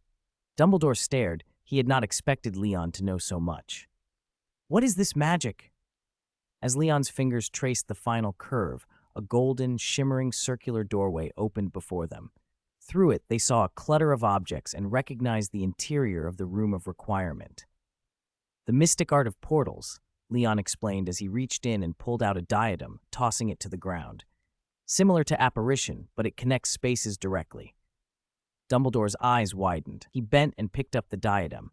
He could sense an odd soul aura from it. A Horcrux? Ravenclaw's diadem? Leon was not finished. With practiced motion, he drew another circle with his left hand and opened a second portal. One doorway revealed a Gringotts vault. The other opened into the Black family's old house, where the house elf Creature immediately bristled at the intrusion. Before Creature could protest, Leon extended both hands. With his left, he plucked a golden cup from the vault. With his right, he snatched a locket from beside Creature. He closed the portals with a wave as Creature screamed. "Slytherin's locket, Hufflepuff's cup," Leon said, tossing both artifacts onto the grass beside Ravenclaw's diadem. Dumbledore stood frozen, mouth agape, unable to form a word. Chapter 153, Become Voldemort. First, after all, what else could he say? It was only recently, with Harry's help, that they'd learned Voldemort had a total of 7 Horcruxes, and that Harry himself was one. Knowing the number had been useless until a few seconds ago, he had no idea where the remaining Horcruxes were hidden. Then this Eastern Master, Leon, arrived and found 3 of them in a flurry. If Dumbledore had been less restrained, he might have cursed. "See? What did I tell you? This magic is perfect for stealing things," Tony said to Banner at his side. Banner rubbed his face. "It does look convenient. I want to learn that spell." Mordo and Wong exchanged worried glances. Mordo frowned. "Something's wrong. I can't borrow power from other dimensions anymore." For the Masters of Camartage, being unable to draw power from other dimensions meant being ordinary. Wong, clutching his hat, muttered, "There must be some blocking enchantment carved into this place. Leon's power is strong enough to break through it. That's why he can still work the mystic arts and open portals." "You may be right," Mordo admitted. On the other side, Leon took the Ravenclaw diadem from a dazed Dumbledore and tossed it to the ground along with the other 2 relics. Dumbledore, as if waking from a dream, stammered, "Lord Leon, destroying a Horcrux normally requires the Sword of Gryffindor. Please wait a moment. I'll return to the castle to fetch the sword." "No need," Leon cut him off. "I happen to have done research into soul magics. This won't be troublesome." He shaped a hand seal and cast a spell that looked like astral projection. Golden energy, like sunlight, spilled over the Horcruxes. Thick black soul mist rose from each one, accompanied by anguished howls as 3 skulls formed in the air. Leon shifted his seal, and the scattered energy flared into a more brilliant golden light, brightening the courtyard for dozens of meters. Under that light, the skull souls dissolved before fully forming, scattering like mud and sand on the wind. Within seconds, aside from faint, lingering cries, there was nothing left of Voldemort's soul in those objects. "Done," Leon said, pointing at the 3 now pristine relics. "The diadem, the locket, and the goblet have returned to their original states. You can take them and put them away." Leon had no interest in Hogwarts' trophies. He prized only artifacts on the level of an ancient winter casket that could freeze a planet. In this magical world, only the Time Turner and the Resurrection Stone, odd, illogical things, were worth studying. Dumbledore held the 3 treasures in a daze, unsure what to say. He had never seen soul magic like this. "There are still 2 Horcruxes left," Leon said, tapping the goblet. It rang with a clear note. Dumbledore hesitated. He knew one of the remaining Horcruxes was Harry. Up until now, his options had been limited. Typically, destroying a Horcrux required destroying its host. That implied Harry would have to die. Dumbledore, a man who pursued the greater good and was willing to sacrifice personal ties, also deeply wanted to protect Harry. So he had hatched a plan. Manipulate events so Voldemort would destroy the fragment lodged inside Harry, using Lily's ancient protection to keep Harry safe. But now Leon's method suggested there might be a safer way. "There are 2 left," Leon repeated. "One is with Voldemort. The other is Harry Potter." Dumbledore nodded. "I'll call Harry." By then, masters and pupils had poured out of the castle and crowded the courtyard entrance, watching Dumbledore and the others. "Harry, come here!" Dumbledore called. Harry, pushed along by Ron, adjusted his glasses and sprinted up, panting. "Professor," he said, stopping in front of Dumbledore. Dumbledore's hand came to Harry's shoulder, his face painfully conflicted. "Harry, during our search for Horcruxes and ways to stop Voldemort, there's something I haven't told you." "Professor, what is it?" Harry's mouth tightened. He felt a cold dread. "Harry, actually you." Dumbledore closed his eyes. He dreaded speaking the cruel truth. Wait, Leon interrupted, stepping between them and pushing the pair apart. "Professor Dumbledore, what are you doing? Why are you suddenly being so melodramatic?" I was explaining the situation to Harry," Dumbledore said, looking innocent. "Trust me, Harry will be fine. My magic is more reliable than my brother's moral compass." Leon watched them, recognizing the scene for what it was, a classic coming-of-age tragedy. Dumbledore was about to make the speech. "I'm sorry, you must be sacrificed." Harry would run away to grieve alone, then accept his fate days later and complete his emotional arc. Leon could appreciate such drama, but with his power on hand, why force a needless sacrifice? Without warning, he slapped Harry's forehead. Harry gasped and felt his soul leave his body. "What?" Harry's soul hovered, astonished. Leon's palm delved into it and drew out a malformed, infantile fragment of soul. "All done," Leon said, waving his hand as he returned Harry's soul to his body. He held up the ugly little thing, no nose, a twisted, wriggling thing, and showed it to Dumbledore. "See? It's Voldemort. Such a simple matter, and you two were getting all sentimental." "This? Your magic?" Dumbledore was bewildered. He had just watched a soul leave and return intact. As Britain's preeminent wizard for so many years, he suddenly felt out of date. He leaned closer to study the fragment, and then nodded, dazed. "It is Tom, there's no doubt." Leon let bolts of Balthak crackle from his palm and crush the soul fragment. "Excellent. That leaves only Voldemort and the last Horcrux beside him." "Lord Leon, what will you do? It will be exactly what you think," Leon said. "To catch the thieves, first catch the king. We'll deal with Voldemort directly." Chapter 154, Voldemort's Death at the Hands of the Hulk. Since arriving in the world of Harry Potter, Leon had noticed something odd. This world seemed to lack a world consciousness. Everything here obeyed the universe's rules. There was no higher-level, self-aware force guiding the world. Thinking it through, it made sense. World consciousness naturally occurred only in higher-tier worlds. The fact that the biochemical crisis world had produced one had been a fluke among billions of worlds. He couldn't expect to find one everywhere. With no world consciousness to rely on, Leon would have to make his own plans to explore this world's magic. He didn't intend to waste time. But first, they had to deal with the villain. Leon had already located Voldemort. He drew a circle with his right hand and cast the mystic art of portals. The portal opened onto a gloomy castle hall lit by a few eerie blue flames flickering along the walls. Voldemort stood at the far end. A 12-foot snake was coiled at his feet. In front of him, the Malfoys crouched in fear, and Snape bowed his head as if reporting. Nagini, Voldemort's last Horcrux, lay there as well. "It's Voldemort," Harry blurted, "and Snape's there too. He killed the professor and reported it." Voldemort turned at the voices. His eyes scanned the portal, stopping first on Harry, then fixing on Dumbledore. "Dumbledore," he hissed. Dumbledore met his gaze. "Tom," he said. Voldemort's noseless, ghastly face hardened. "How are you still alive?" he snarled, then turned to Snape. "Severus, you said he was dead." Snape looked baffled. His usual stoic mask faltered. How is that possible? He had been the one to kill Dumbledore. He had watched the body go cold. What was standing behind that golden portal? Dumbledore's soul? Questions filled Snape's eyes. Rage filled Voldemort's. He had long suspected Snape, and now he suspected a betrayal of the gravest kind. Voldemort forced a smile, frog-like across his pale face, trying to maintain the dignity of the Dark Lord and the pure-blood elite. But everyone could see the brutality barely contained behind it. So that Squidward is Voldemort?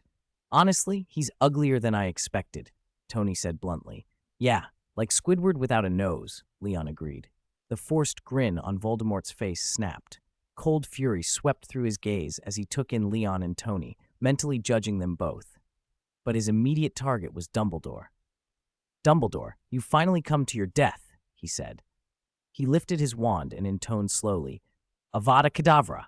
A green beam, as thick as an arm, shot at Dumbledore. Voldemort poured everything into it, expecting to force Dumbledore into a hurried dodge. But before the beam reached the old wizard, an unfamiliar figure who had just mocked Voldemort stepped forward. With a single palm, he slapped the killing curse from bottom to top. The green beam collapsed from the far end, folding back inch by inch as if a column of water had been sliced. The collapsing wave ran all the way back to Voldemort's wand with a tremendous force, wrenching his right hand. He stumbled, and the wand in his hand cracked in two. This is impossible, Voldemort spat, staring at the ruined wand. Leon had his palm closed. How should I put it? Like washing your hands with clean water. Very satisfying. He didn't miss a beat. This spell, with its killing intent, does have its merits, but your killing intent is weak. Practice another 2 years. Leon's World Master level will simply dwarf Voldemort's. Calling the Dark Lord's killing intent weak was no exaggeration. Voldemort's eyes shifted from the broken wand to Leon's face, trembling with rage and disbelief. Dumbledore, Harry, and the others were equally stunned. Dumbledore, usually so composed, looked as if he might swallow his beard. Harry's expression resembled someone questioning the very nature of reality. Leon didn't stand there in shock. He pushed his hands forward and the portal expanded, moving toward Voldemort and the others. The golden circle transported them instantly from the gloomy hall to the grounds outside Hogwarts, then snapped shut. The sudden change left Voldemort, Snape, and the Malfoys stunned. Professor Dumbledore, Leon said, not waiting for a reaction. This is a rare opportunity. Let me show you a little of the unique magic of Camartage. He reached for Banner. With a single palm, he separated Banner's human persona from the rest, leaving the Hulk identity intact within the body. Banner's form swelled, tearing clothes as the transformation completed. The man let out a roar as he became the Hulk, 2 to 3 meters tall. Hulk! Banner, now Hulk, bellowed, pounding his chest. You're the one, Hulk! Go, Hulk, smash! Leon pointed at Voldemort. Hulk, no! Hulk hesitated, slamming a fist into the ground. For a moment, he actually wanted to punch Leon, but something in him balked, subconscious restraint that sensing trouble if he struck. Leon shrugged and called across to Voldemort. Tom, see this guy next to me? They call him the Voldemort Terminator. Today, you're dead. Voldemort, still reeling from being yanked to an unfamiliar battlefield, decided to fight. He unleashed a burst of fire at the Hulk. Flames exploded across the giant's body, forcing him back under the intense heat. But Hulk roared and charged through the flames. Under a sky of hundreds of astonished stares, he leaped at Voldemort and punched him hard enough to send the Dark Lord to the ground. Hulk seized Voldemort's wand-wielding arm, swung him, and slammed him into the earth with a bone-shuddering crash. The impact made the ground tremble. Hulk wasn't satisfied. He picked Voldemort up and smashed him down again and again. Each slam was slow and terrible, each blow driving the life from the Dark Lord inch by inch. Voldemort fought, spells, curses, pleading, then fell silent. For 2 or 3 minutes, the inevitable sequence continued. Pick up, slam, pick up, slam. The air filled with the wet, sickening sounds of flesh hitting stone, and with the faint sound of breaths being swallowed by fear. Hulk discovered a grim joy in the act. No wonder that Superman loved smashing. Isn't this a bit much? Banner's human side floated beside Leon, voice trembling. Leon shrunk with it. From now on, this is our Camartage signature move. Dumbledore watched with a twitching heart. Brutal, that was the only word that came to mind. What kind of mages did Camartage train? Your transfiguration is truly superb, Dumbledore said, trying to make sense of the spectacle. He assumed Leon had transfigured Banner into a giant. Thanks, Leon said lightly. Just a small trick. He waved his right hand, then reached out with his will and mental power to Nagini. The serpent floated toward him as if compelled. As he had done to the fragments inside Harry, Leon cupped his hands and extinguished the pieces of Voldemort's soul lodged in Nagini. Once the Horcrux was gone, Voldemort, who had already been reduced to a bloody pulp, let out one final wail, a last, futile cry. Then he shattered like dust, particles scattered on the wind. In truth, the prolonged beating had already left him little more than a smear of flesh. He had clung to life only because of the Horcruxes keeping fragments of his soul intact. With those destroyed, the rest collapsed instantly. Hulk scratched his head and looked around in confusion. Hulk? He called, puzzled that the man he'd been pounding suddenly no longer existed. Hulk? Chapter 155. Banner can't feel Hulk's happiness. Voldemort was dead, just like that. You-know-who had cast a shadow over the wizarding world for decades, was gone. He had been casually smashed to death by the sudden appearance of the giant green creature standing before them. Dumbledore stood stunned, Harry stood stunned, and so did the teachers and students gathered at the castle gates. Everyone's faces were blank. For a long, suspended moment there was only silence, as if they were waiting for a priest to step forward and declare a eulogy to pronounce him truly gone. A sharp evening wind tore across the lawn, billowing robes into wide, black veils. Everyone stood in the gusts like mourners at a funeral, a scene that, by odd coincidence, looked exactly like a funeral about to begin. How fitting, Voldemort had just died, and Hogwarts was conveniently holding a funeral for him. Only this funeral would be full of irrepressible laughter, not grief. Voldemort, is he dead? Someone asked, voice tentative and trembling with a mix of excitement and disbelief, afraid of celebrating too soon. He's probably dead. That big guy smashed him into dust, the Weasley brothers replied, leaning on each other. But didn't the prophecy say Harry would be the one to defeat Voldemort? Ron asked. Maybe. Standing there counts as taking part in the defeat? The young wizards were skeptical. They had grown up hearing the terrible stories, his name hardly spoken, and none dared declare so readily that he could simply die before their eyes. You guessed right. He's dead. Dead enough that there isn't even any dust left, a voice said from the side. They turned to see Dumbledore, who had arrived at the castle gates through a golden portal sent by the Sorcerer Supreme. He smiled faintly. Go and see, he told them. Witness Voldemort's death, and don't forget to cheer for the hero. His name is Hulk. Hulk paced the same patch of ground over and over, overturning stones and looking for the durable enemy he had smashed. It wasn't until Leon walked up to him and said that the dark figure had turned to dust that Hulk understood the thing he'd hit was really gone. He pouted in displeasure. So weak! His disappointment hung in the air, and he turned to look at Severus Snape, who stood nearby. Cold sweat trickled down Snape's back. He took an involuntary step backward and hurriedly declared, I'm on your side! Roar! Hulk bristled. He wasn't foolish. Snape had clearly been allied with Voldemort before. but Leon stepped in and put a hand on Hulk's massive arm. "Hulk, you don't always have to think about smashing things," he said gently. "Look over here. You helped them a lot." Hulk squinted in the direction Leon indicated. A rush of small figures came running toward him, voices rising in a deafening chorus of cheers, young and old, like a swarm of grateful bees homing in on their hive. A flicker of doubt crossed Hulk's face, and he instinctively clenched his fists. "Don't be nervous," Leon said, prying the huge hands apart. "They've come to thank you. Maybe you can ask them for something tasty?" The next moment, the 2-meter-tall green giant was surrounded by young wizards.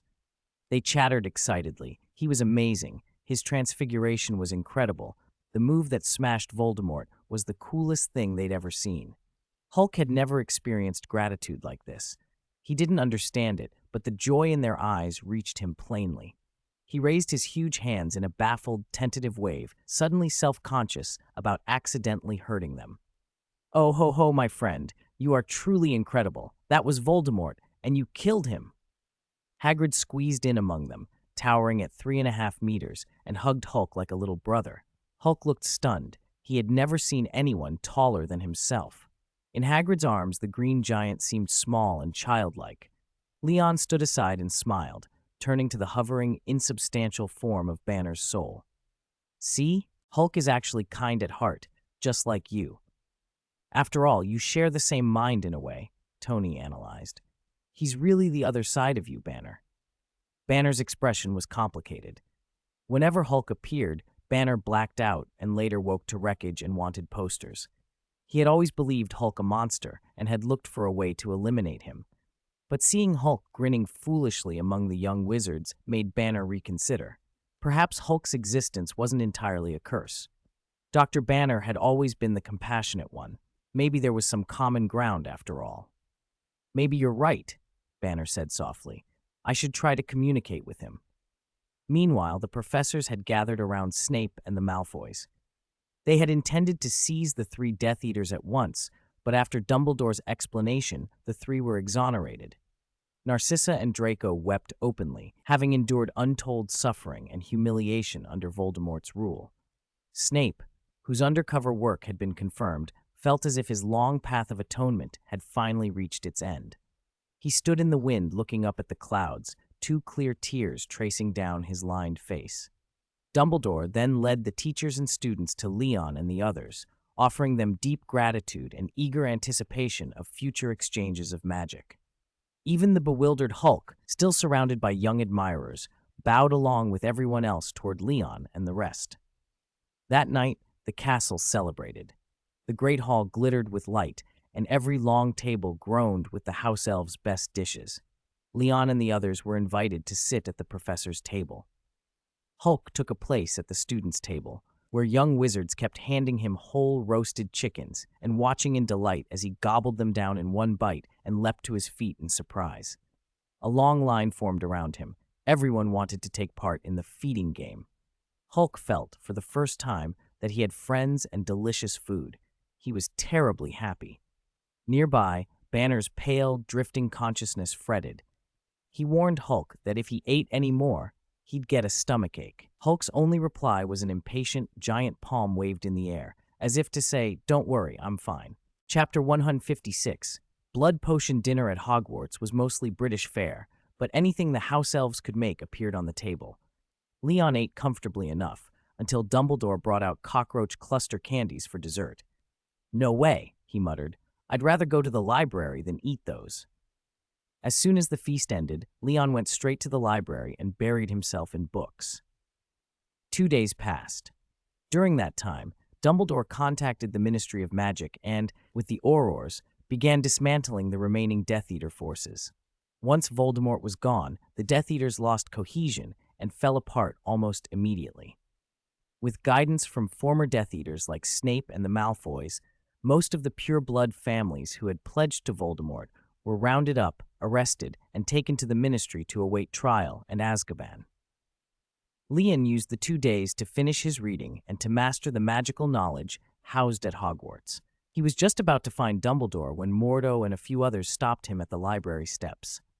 "Leon, you said we should learn to communicate with the sorcerers here ourselves, But we can't communicate at all, Wong complained. Mordo added, they're not like what we knew.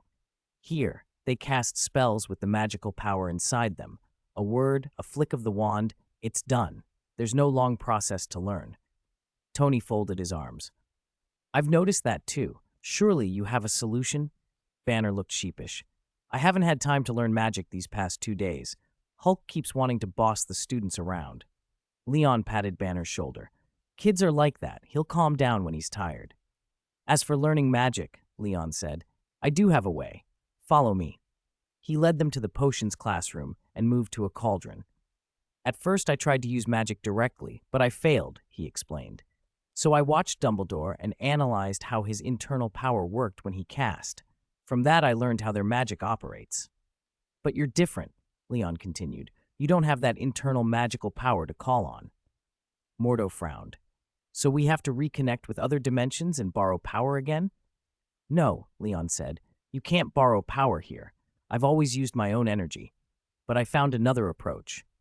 He tapped the idea into place. Wizards here are a lot like magical creatures. Some animals are born with innate magic. The origin of wizards is mysterious, but the earliest wizards could cast naturally.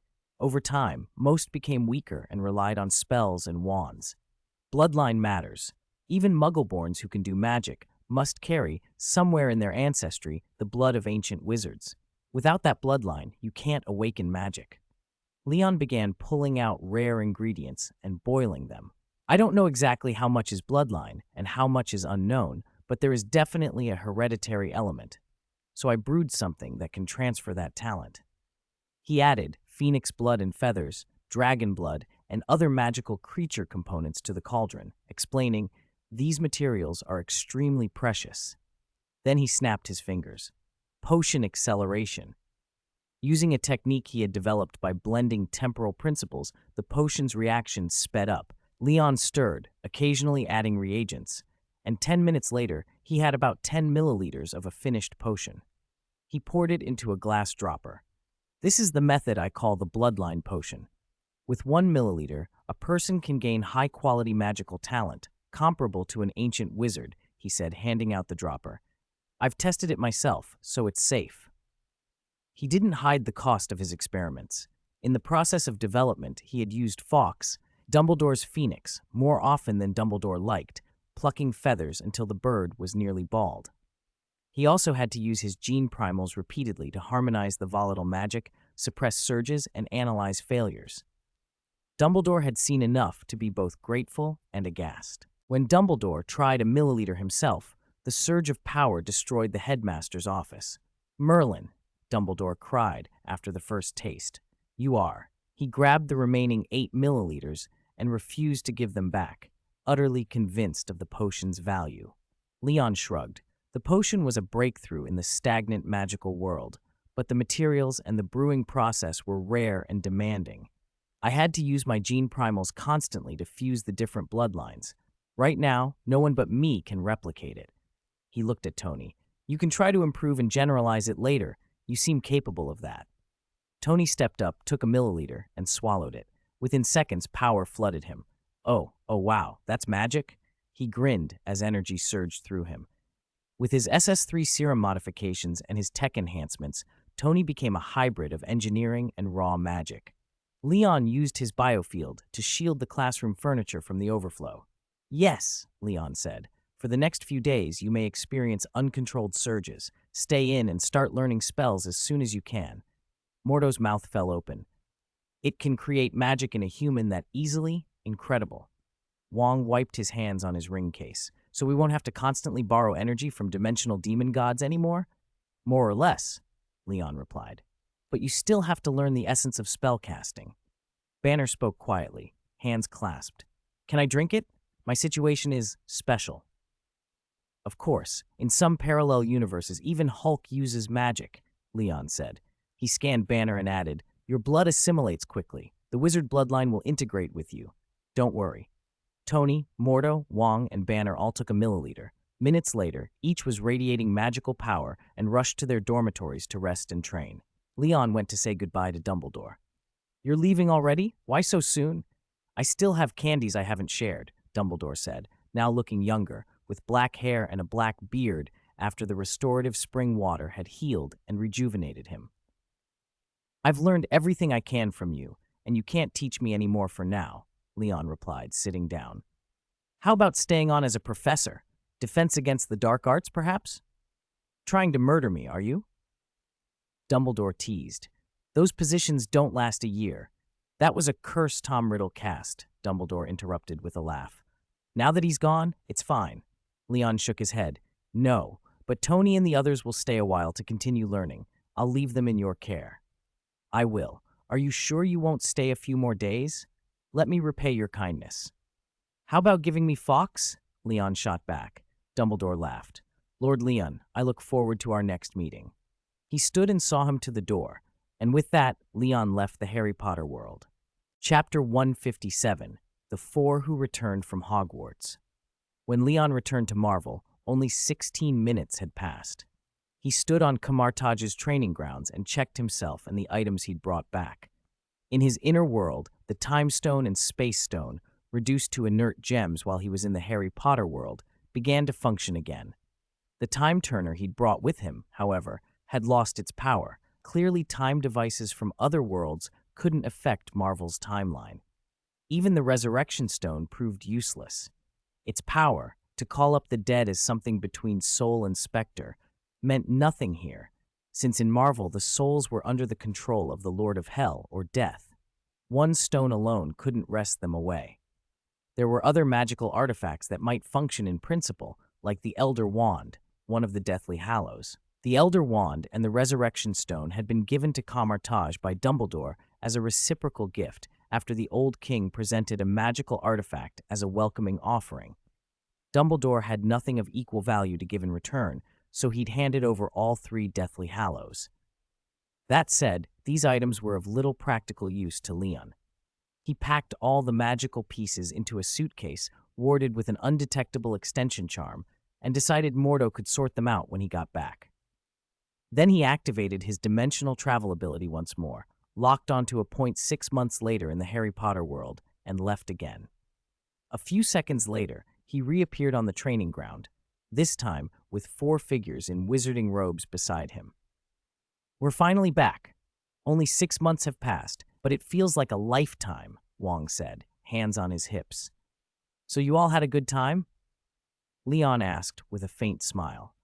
When Leon had first returned to Hogwarts, Tony and the others had been taking a special wizarding assessment arranged for them by the Ministry of Magic, an exceptional exchange program set up to thank Tony and the others for helping deal with Voldemort. Though called an exchange, it had essentially been one-way instruction. It had been decided from the start that the visit could only last 6 months. Their daily schedules had been packed, but the gains were enormous. In half a year, they'd covered 5 years' worth of material for young wizards. The Ministry of Magic even held a special graduation exam when word of their progress got out. When the exams finished, the results came back. Tony and Banner had earned top O-level marks across the board. Wong and Mordo, both veteran magic users, had done well in most subjects, but only managed a marginal A in potions and divination. Leon could easily picture their faces when they first saw the scores and looked at Tony and Banner. For 6 months, they'd worked hard to catch up with those two geniuses and still fallen short. Apparently, Tony had spent most of his free time on transfiguration and bloodline potions, only casually learning other subjects in class. Banner had been obsessed with magical creatures. Whenever he could, he ran off looking for them. One professor even described the time Banner transformed into the Hulk and fought a group of Graphorns in the southern mountains. After that battle, the Graphorns' habitat was devastated, and the beasts vanished. In short, those two hadn't bothered to apply themselves to the rest of the curriculum, while Wong and Mordo practically lived in professors' offices, sometimes working late into the night. So it stung to see Tony and Banner come away with straight O's. "Don't even mention it." Wong and Mordo fell quiet at Leon's question. Both sighed deeply. "If we had to do it again, we'd probably skip Hogwarts," Wong said.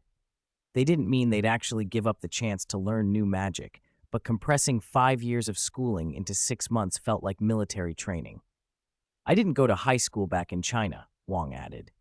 This was me making up for it. No way, Tony smiled, slipping his hands onto their shoulders.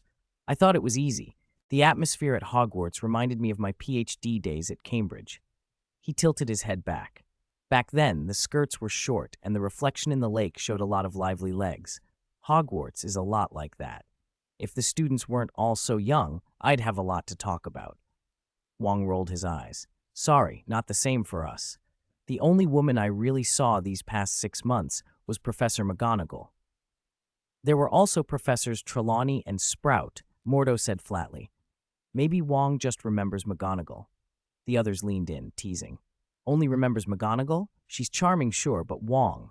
Wong flushed. I was just giving an example. That's all. What are you guys thinking? Banner chimed in with a rare mischievousness. McGonagall's an animagus. She can turn into a cat. I know some boys, Wong included, are attracted to that type. Oh, now it all makes sense. The four of them burst into laughter, bent over and howling. You! Wong pointed, speechless and blushing even harder.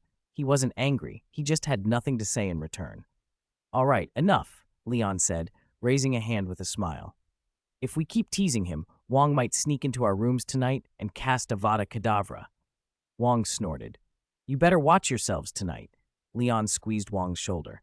Okay, first, tell me what you learned over the past 6 months. The challenge in 4 months still depends on the 4 of you doing well. Only the 4 of us? Isn't it best of 5? Mordo asked, puzzled. There are 5 matches, but if you win the first 4, there won't be a need for the 5th, Leon said, shrugging. Wait, our opponents are gods, right? Banner raised his hand. We only picked up some magic. Can we really beat a god? They're called gods, but they're really just long-lived beings far stronger than ordinary people. You have to believe in yourselves. You're powerful, too. Leon tapped Banner's chest with the back of his hand. Especially that big guy inside you, Banner. Once he comes out, no one in Asgard's young generation can touch you. But if possible, Banner said, scratching his cheek, I still want to win with my own strength. Chapter 158, Anxious Tony. I collected some magical creatures while I was at Hogwarts. Banner said it like it was no big deal. They can assist me in battle, so I was thinking, could I present myself as a sort of beastmaster wizard? Sounds like you had quite the haul, Leon said, tilting his head. Not bad. Banner lifted a leather briefcase. Professor Dumbledore introduced me to an old naturalist named Newt Scamander. He's a very kind man and taught me a lot about magical animals. This suitcase was a gift from him.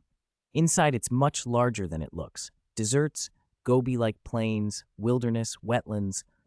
Over the past 6 months, I've raised quite a few magical creatures in there. Hulk and I both like them a lot, and they like us too. Well, except for a few, like Graphorns and Erumpents. They're a bit wary of Hulk. He likes to roughhouse with them, grab their horns, and ride them all day. Banner sounded sheepish. I should apologize. I meant to ask if I could bring them back first, but when we said goodbye, Hulk kept hugging Hagrid and wouldn't leave. I didn't even get a chance. Hulk really liked the young wizards and Hagrid. That half-giant probably felt like a big brother to him. Leon smiled. No need to apologize, but you've named a lot of creatures. Why don't you show us? Let us see the inside of the suitcase. Banner agreed eagerly. He opened the case and ushered the 4 of them in one by one.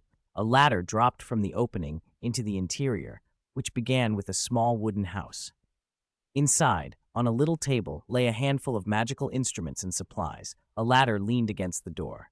Tony pushed open the double wooden doors, and a moonlit grassland opened up before them.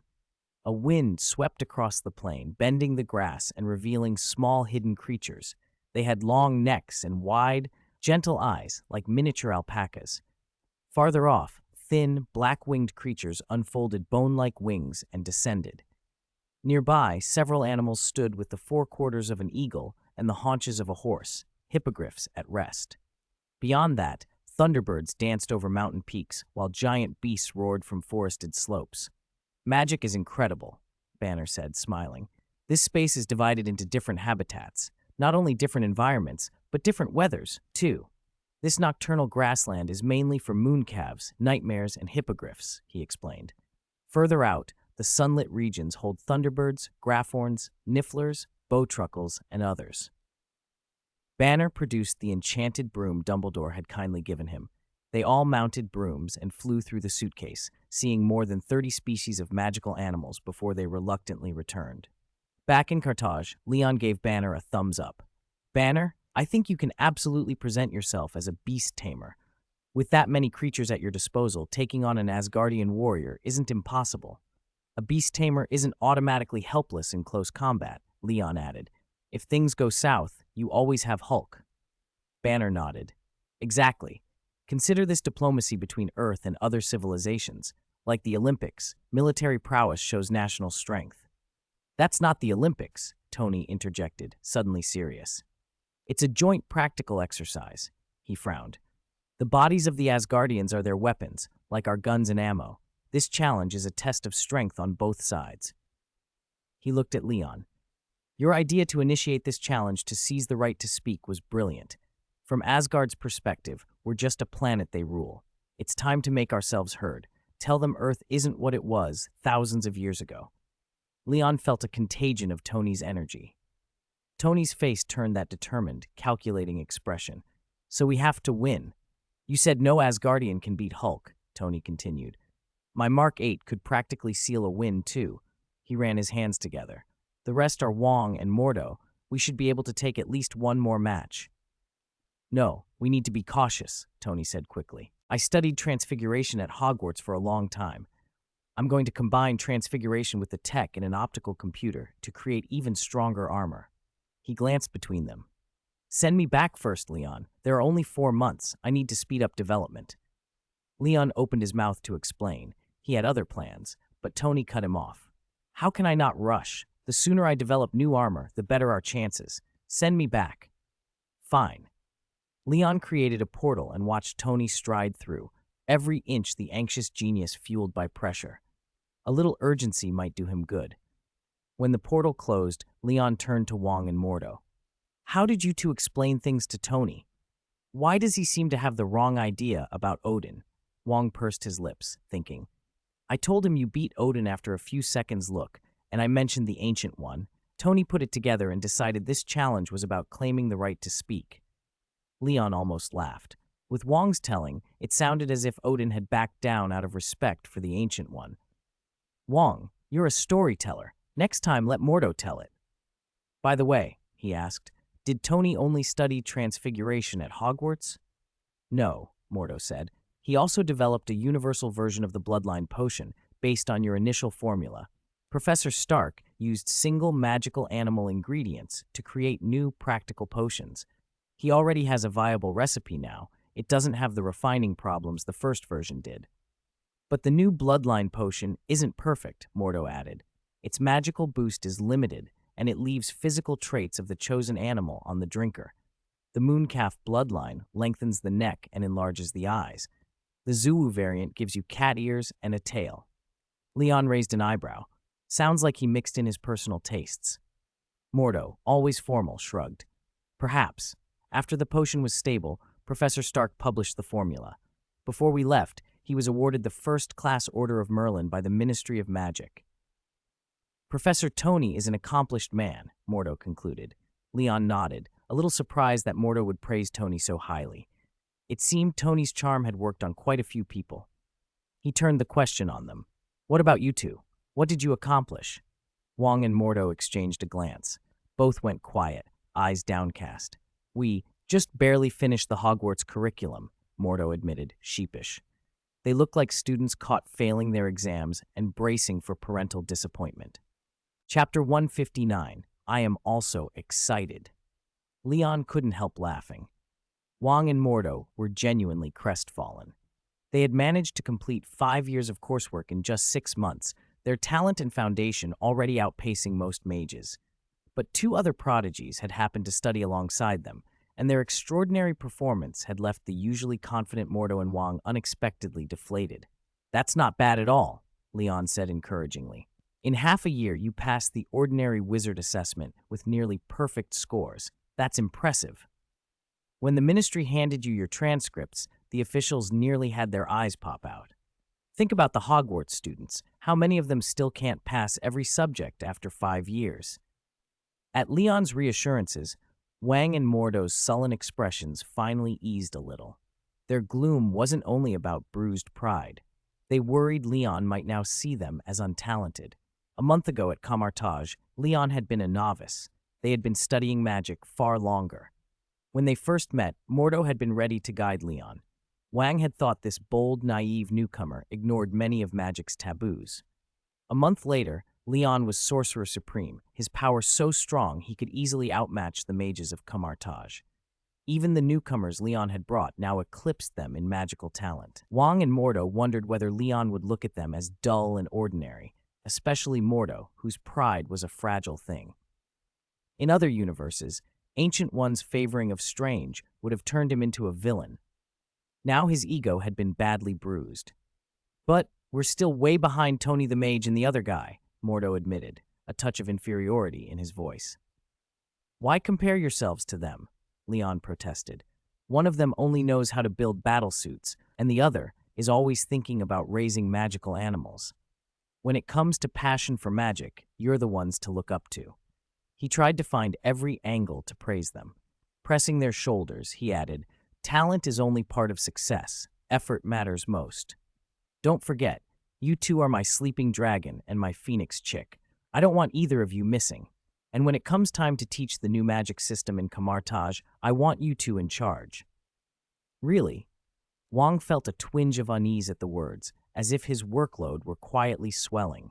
Still, he was pleased. He gripped Leon's hand on his shoulder and nodded vigorously. I understand. Mordo's eyes brightened at the recognition. I understand too. Good, good, Leon said with a relieved smile. From now on, you two will be jointly responsible for teaching the new magic. Put together a proposal and get it to me as soon as you can. He then turned to Banner. Banner, you still need to study soul magic, so stay here for now. If you have questions, message me on the chat. I will, Banner nodded. Are you leaving Camartage? Yes, there are more important matters I need to take care of. Leon didn't hide it. Ancient One had told him that after becoming Sorcerer Supreme, his role would mainly be blocking the dimensional demon gods. Day-to-day management of Camartage should fall to Wang and Mordo. Leon opened a portal and stepped through. Camartage is in your hands. Do it well. I believe in you. The portal snapped shut behind him. Wang stared at the empty training ground under the moon, fell silent, and then murmured belatedly, Mordo, do you feel like since Leon became Sorcerer Supreme, our workload's been getting heavier? Mordo frowned. More work means Leon trusts us more. Are you trying to slack off? No, it's just a feeling. I must have been half asleep last night. Wang shook his head. Banner, listening to them, rubbed his forehead and slipped quietly toward the dormitory. Watching the two of them, he suspected they'd talk all night and then work through it. On the other side, Leon arrived at Stark Industries Park in Los Angeles through the portal. He chatted with Pepper, whom he hadn't seen in a while, then headed back to his Brooklyn apartment. It was still afternoon in New York. Shirley, on summer vacation, wasn't home yet. Natasha and Yelena were still near the site where Hulk and Tony had fought earlier. Leon flicked a finger and used magic to control the kitchen utensils, setting them to prepare dinner according to their recipes. He'd learned the trick from the house elves at Hogwarts, who fed thousands of wizards every day and were experts at using magic to make food. Over 2 hours later, Shirley cannoned through the front door and leapt into the house. Seeing Leon, she squealed like a child discovering a surprise and threw herself at him, hugging him tight.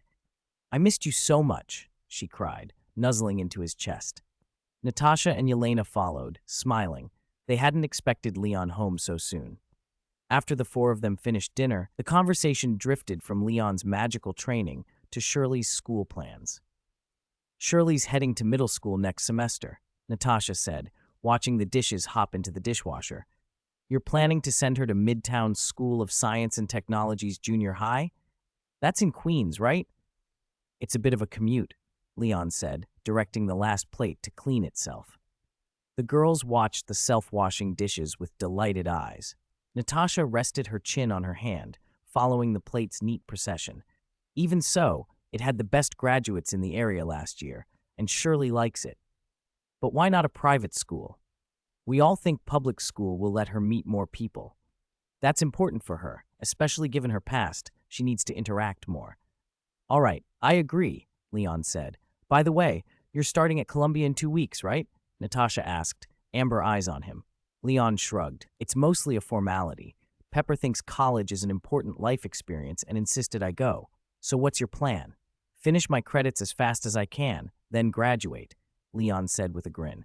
He looked like he planned to give Columbia's professors a shock. Since dinner's done, let's watch a movie, Yelena suggested. Watch what? Your new movie? Leon shot her a deadly look. 3 hours later, the superhero company's latest film, Iron Man and Superman Origins, ended. Leon, scowling, let Yelena flop over as he picked up Shirley.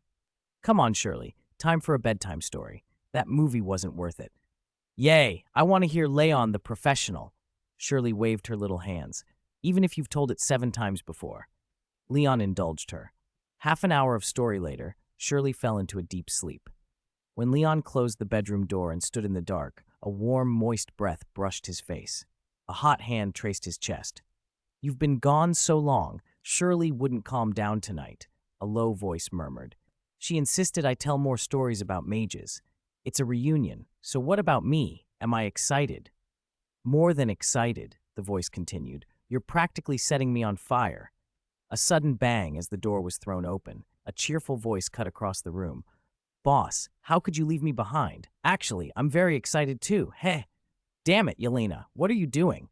Hey, you're going to wreck the place. Chapter 160, Special Brothers and Sisters. That night, Leon slipped back into his easy routine. The next morning at the breakfast table, Yelena and little Shirley had their faces buried in food. The unlikely pair seemed to be in a contest to see whose cheeks could puff out the most. They looked like hamsters stuffing themselves. It was only bread and eggs, but they ate it like a feast. Lion had just finished showering and sat down beside Natasha, towel in hand, drying his hair. Anything new at the company? He asked casually. Natasha, reading the holographic news on her palm, chewed her bread and answered, Everything's normal, except the boss hasn't shown his face for a whole month. Lion missed the implication. That's great, then. He turned to Yelena. The girl's face instantly froze. What about the superhero company? You haven't been doing nothing but filming that movie, have you?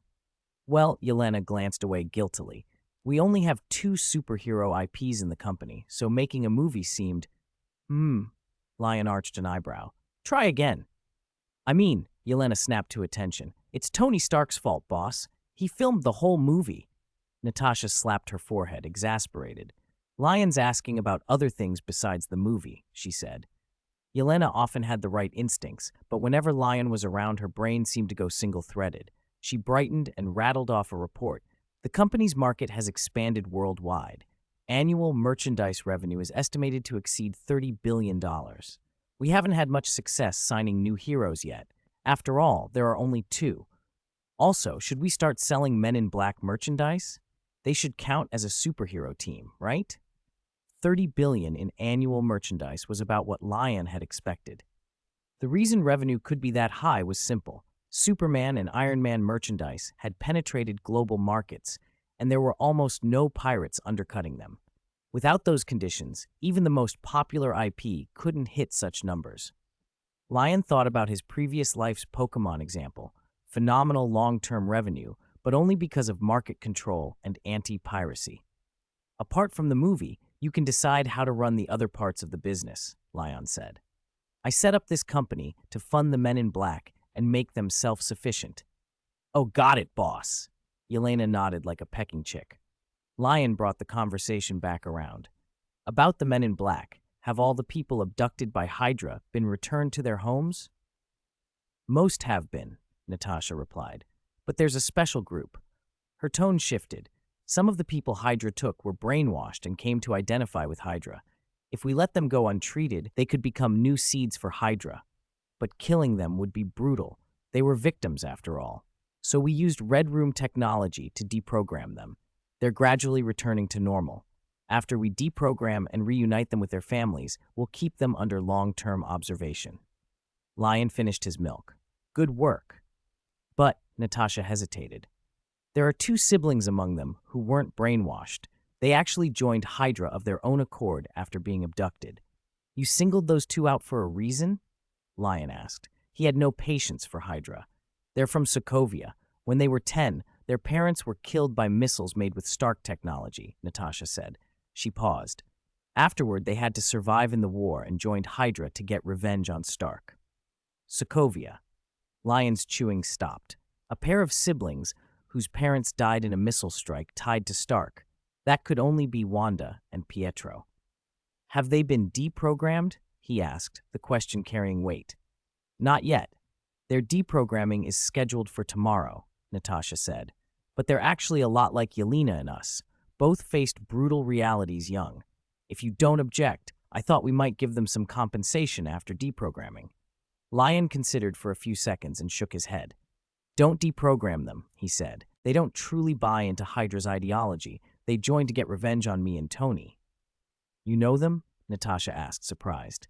Lion tapped his ear and shrugged. Overheard. Then let the men in black release them. Stark really owes them. Arrange housing and ID, and give them $10 million each. Not more. Too much money will only make them suspicious. Natasha blinked. Are you sure about that amount? Yes, I'll pay. Deduct it from my account. Lion downed the rest of his milk in one gulp. You'll need to tell them a couple of things. First, say that the missiles used in Sokovia were sold by Obadiah. He's the real culprit. Second, tell them that Lion Stark is Superman. Natasha's expression changed as she put it together. You want them to know their true enemy is gone, so they'll let go of revenge. Exactly, Lion said. I'm the same age as those siblings. I was 10 when my parents died, so I understand how they feel. But if they know the real story, I think they'll find peace. Natasha nodded. Understood. After breakfast, Natasha put on her battle armor and flew up to the airborne fortress. Yelena took Shirley to the company. Lion stayed home, standing by the living room window and watching the busy traffic below. He found himself thinking about Wanda. Powerful, beautiful, possibly a love interest. But sadly, in her heart, Tony Stark was probably an irredeemable demon.